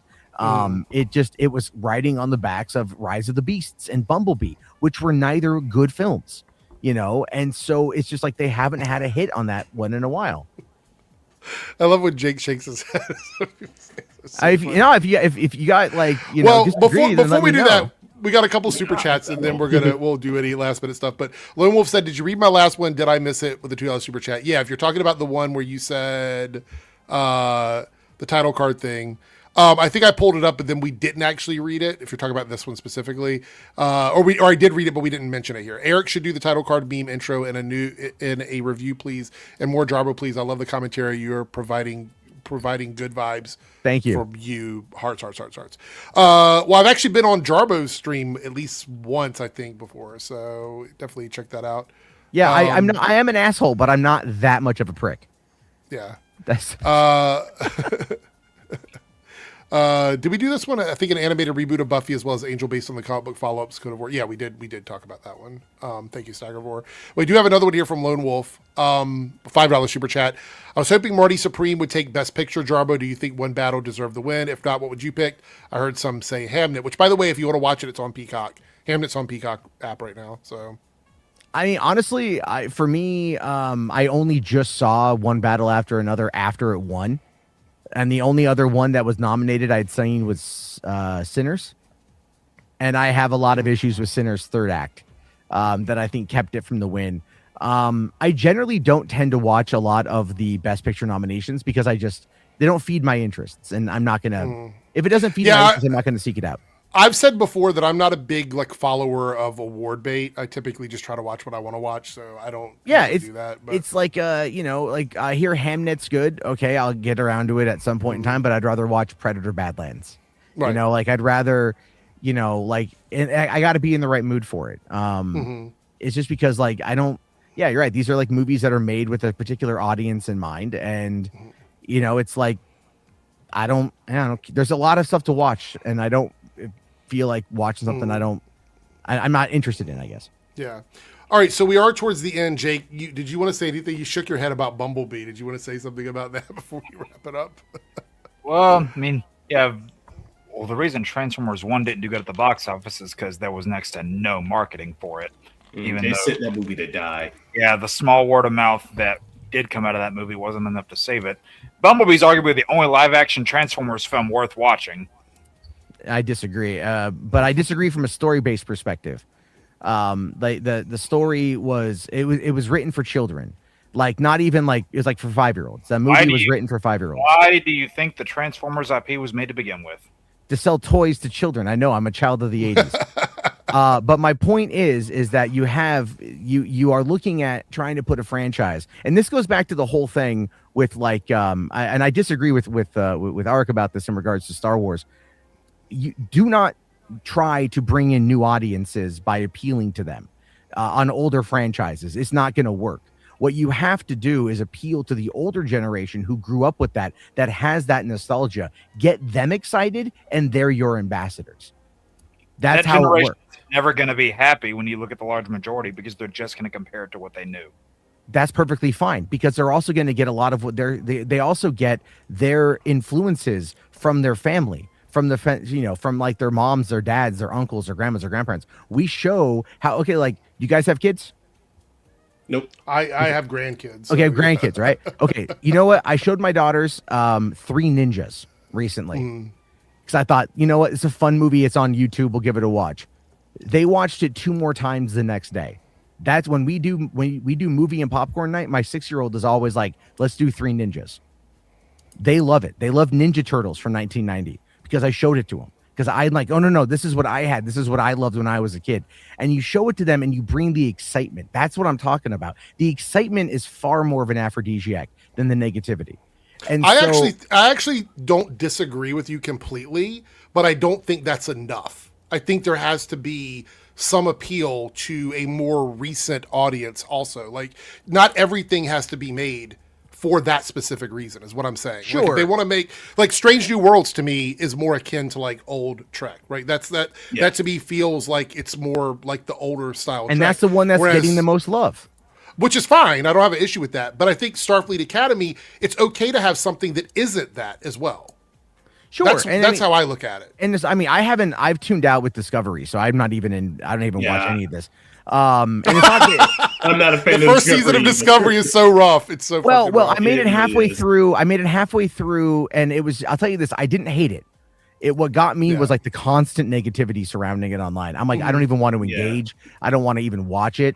It's not worth it for me. I'll find something else to enjoy my time with. So I agree with your points though, right? You can have new and old, but you also, it's like, stop taking these legacy characters and turning them into grumpy old hermits, right? But I understand the why of that, like Luke Skywalker and Indiana Jones. I'm not going to defend any of this stuff with Star Wars. I get it, because they need to defend find any a of way that, to so, make the main character to go from hero to underdog, because all these stories are always underdog based. You have to have something to root for. And if your character ends the trilogy at their peak power with their happiness or whatever, you have to find a way to make them compelling enough to continue on with the story. And that's just storytelling 101. And so so they go, let's just make him old and a hermit and out of the way and all this shit. And it just fucks with everything, because it's I don't think that's what they were doing with Starfleet Academy though. Starfleet I don't know. Academy I don't know. didn't feel like that. I don't know. I just my what I know about Starfleet Academy is there's a Klingon in a dress. And that apparently that pisses off a lot of people. It does. So here's the thing. I want to clear the air on this because I get a lot of shit over this when I make videos about Starfleet Academy. Starfleet Academy is not a 10 out of 10 show for me. It's not. It's like a 5 or 6 or maybe even a 7 on a good day. But that's about as far as I would go with Starfleet Academy. It's just an okay series. It has good episodes. It has bad episodes. Some of the stuff is fine in it. And I do understand some of the criticism.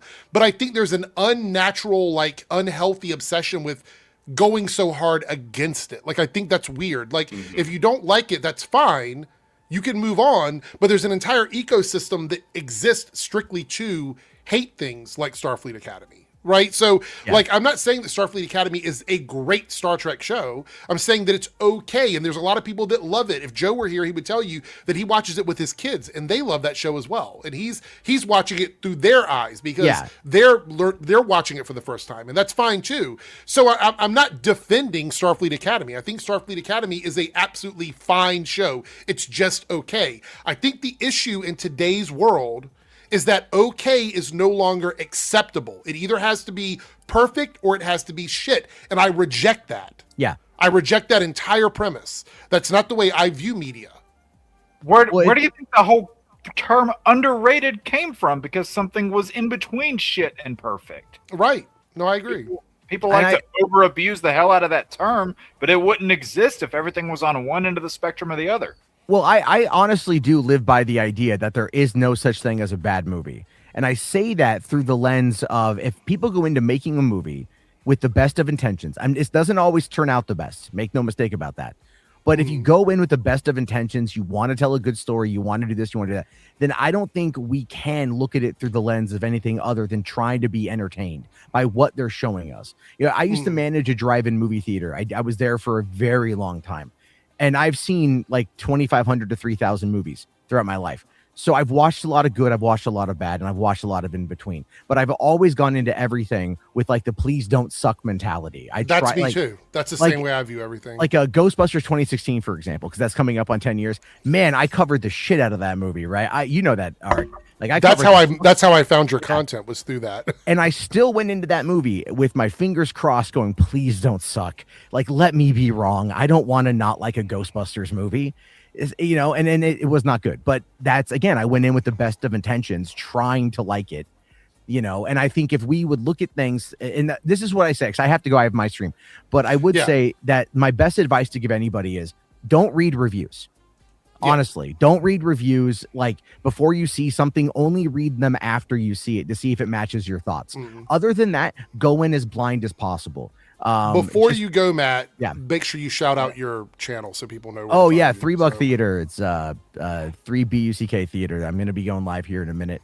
But yeah, man, thank you for having me on. I appreciate it. I'm glad you stopped in. Chat, make sure you let me know if you want to see Matt on more often. I will send him the link, and I know you're polarizing, and everybody loves to like come in and talk about that. But that's fine. I appreciate you jumping on and being a good sport. So thank you for being here. Oh yeah, go check out $3 Theater. Yeah, the way I look at it is like this: I can't laugh at anybody else if I can't laugh at myself first. That's the way you do it. But all right, well, have a good night, Matt. Yeah, thank you. Check out his theater. Take care, Matt. Lone Wolf with the $5 super chat. Eric, can we get your own version of Screen Junkie movie fight? Should we create our own version of movie fights? That would be hilarious. What's movie fights? You've never watched movie fights before? Look, Jake, it's like where you roll your eyes about movie fights. Yeah. Basically, movie fights died off when, unfortunately, somebody associated with it died. And it was no chance of it ever coming back. And so a lot of the people who were associated with movie fights kind of split off and did their own thing. I think it might be fun. It would be something worth considering. But people, like, especially if we have people like Joe here, because that would be hilarious listening to that go on. So, yeah, I know it came back, but it's not really the same to me as it was back in the day. So, Extra Hero says, whenever someone says they didn't see something based on reviews, I lose respect for them. I agree with this. I agree. I don't think you should not see something that you want to see because someone said they didn't like it. I think that's weird. Well, I mean, that contradicts what was said earlier about, you know, giving people like reviews and encouragement for something and then using that as word of mouth to go see it. Who said that? Dude who just left. Oh, well, yeah. Well, I think look, I like Matt. He's a great Jake foil. That's hilarious. Why do I need foils? You have one every time you're in here, Jake. Jake has so many of them. But it's only because the one thing I love about having Jake on camera is I can always tell immediately how he feels about something that is said, which I absolutely like respect the fuck out of. So that's really funny. Well, I mean, you've had people on that wasn't the case with. So let's see here. The World versus Jake. That's a good one there. That would be a good one. Yeah, who needs Scott Pilgrim? Come on, give me that sequel. Raphael here says, I can't respect those who change their opinions of a movie because someone else told them it's bad, actually. That is one of if I could actually bring one thing into the world, like if I could wish one thing in the world of entertainment, it would be make your own fucking opinion about a movie or a TV show that does not rely on somebody else telling you about it. That's my only... Yeah, go ahead. God, this was funny. So I used to work at a comic book store, like, what year are we in? Why did you quit? That's a great job. Nepotism. That's why I quit. Oh. But no, I used to work at a comic book store back in like 2017, 2018. And right around the time, I think it was Deadpool 2, right around the time that movie came out. Oh, okay. I had a blast with that movie. I have my issues with it, but you know, I still think it was a really fun movie. And I was, you know, working the desk in there, and I heard these two guys talking to my left. One of them was talking about how much they really liked it, were digging it. As soon as one of their friends came in the door, who apparently didn't like the movie, and the friend immediately, like the guy who was just praising it, immediately turned around and started dogging on it. And I flat out called him out. I said, You were just praising the movie 5 minutes ago before Joe Jackass over here walked in, and now all of a sudden you're just shitting on it? What's this? Like, I just called the dude out. They were just speechless because I called them out on it. I didn't think they expected me to. But no, when you do that shit, especially right in front of me, I'm not just going to let you get away with it. I want to point something out because people were asking for it, so I'm just going to show it here for a second before we go. But a lot of folks were asking if there was any sort of like plans to do merch for the show. And so I have launched, if anybody is interested in this, let me share the screen. I took the actual lingerie line. Kidding. Yeah, absolutely, 100%. No, so I've launched the Nerdcast shirt. So if you guys want to get a shirt with the logo on it, HD quality logo, it's available here. You can see it's the actual Nerdcast, Nocturnal Nerdcast Pop Culture in the Dark logo, the original OG one, which is the one we have in the corner now. I went back to the OG one. So if you want to go check that out, you can visit my shop and grab one of those in different colors. We have them in black. We have them in a gray. We have them in red. And if you want to get really spicy, we have them in pink. So, do real men wear pink, Eric? Well, apparently Paigey claims I wear pink, but I swear I've never worn pink. Never. Not in public, right? Exactly. Just kidding. It's kind of a meme thing. Anyway, before we go, it is time to do channel shout-outs. Joe left. Crazy Joe Adventures. Matt Jarbo was here, which is $3 Theater. Let's go clockwise. Jake, tell them where they can find you. Right here, Joypad Jake on YouTube. I do my own show, Lost Levels, on Sundays, and Short Car saying no green shirts. It's not St. Patrick's Day for me anymore, so yeah, there's that. Yeah, I've got a handful of Spider-Man related videos coming out, one of which is the trailer that we're getting tomorrow, and a handful of videos related to the previous 2 cinematic Spider-Man that we've gotten before Tom Holland, so be on the lookout for those. Like I said, a lot of Batman related videos coming out too, and 1 hour-long video just about superhero video games in general, where I talked about what some of my favorites are with a good buddy of mine, where I gave my list and he gave his list. So if you want to know what made our list, you'll have to tune into that. Okay, well, there we go. Omega, what's up with you? I've just been making more 3D renders and stuff at deviantart.com. Or is it over here? Because I know my camera's reversed. I'm also on Blue Sky. I'll post there occasionally when I remember I have an account there. Same with Threads. I don't really post anything. I'm actually more. I lurk on Twitter more, but I don't post anything on there because I don't want them freaking scamming my, scraping my art for that AI bullshit unless you want to pay me. But yeah. Yeah, well, check out Omega. Wait, what's it? deviantart.com/Omega Welltalls. Okay. I completely fucked up the name of his channel once, and I said I called it Omega Wet Wall by accident. Oh no! It's Beltal. It's Beltal is German for space. Yeah, I knew it was a German name. I felt so bad about fucking it up that one time. Stranger said, I like a Nerdcast hoodie if you ever get around to that. I might add it in, but I was told that hoodies are out of season now. I mean, should I sell hoodies in the summer? Should I? What? Someone told me they were out of season when I mentioned it.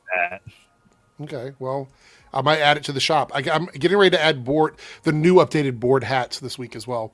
Lone Wolf with the $10 super chat. Thank you so much, Lone Wolf. Look, critics I watch don't dictate whether I'm going to see it, but seeing every review saying it's bad usually gives me a sign to wait till streaming. At minimum, some are so bad, though, I'm like, I'll pass. So you just wait till streaming. That's not skipping the movie entirely. Like, I'm talking about people that are like, I'm not going to go to the theaters to see it, and I'm never going to watch it because I've heard it's bad. That's what I'm talking about. I would love for everybody to go to movies and make their own opinions about it, but if you're watching it on streaming, you're still watching it and forming your own opinion about it.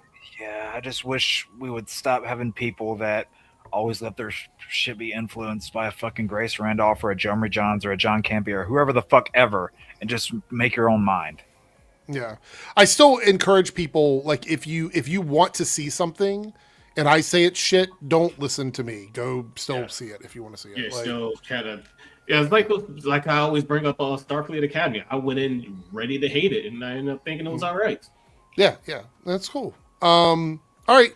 With that being said, we're going to get out of here. I will be live tomorrow on Eric Debunk's channel. If you're watching this on that channel, you already know this. If you're on the Reloaded channel and you're not subscribed to Eric Debunks, head over, subscribe for the spicier content over there. I will be live at 3:30 Eastern for about an hour and a half doing the Cope cast, where I'll be reacting to bad videos. So there's that. So you're going to be watching your own? I'm kidding. Yeah, all of them on a playlist. Every single one of them, all the nerdcasts, essentially. Any of the nerdcasts where it's just me, all bad videos. Well, I mean, nope, I'm not saying it. And then on Thursday, we'll be back with another episode of the Nerdcast, which hopefully we will have an actual full Spider-Man trailer to watch, which I'm hoping for. Anyway, we're out of here, everybody. Have a good night, and we will see everyone later. Hey there, if you're seeing this, that means we have reached the end of the stream.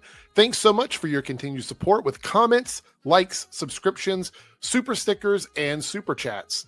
I just want to give a special shout out to all of the channel members who have contributed to the success of this channel with paid tiers. On the screen, you will see your name displayed as a signal of appreciation from myself and the channel. If you would like to see your name on this list, consider selecting a tier with the join or plus button depending on your platform. Thanks again, everyone. Let's hang out soon in the next stream, and I'll see you then.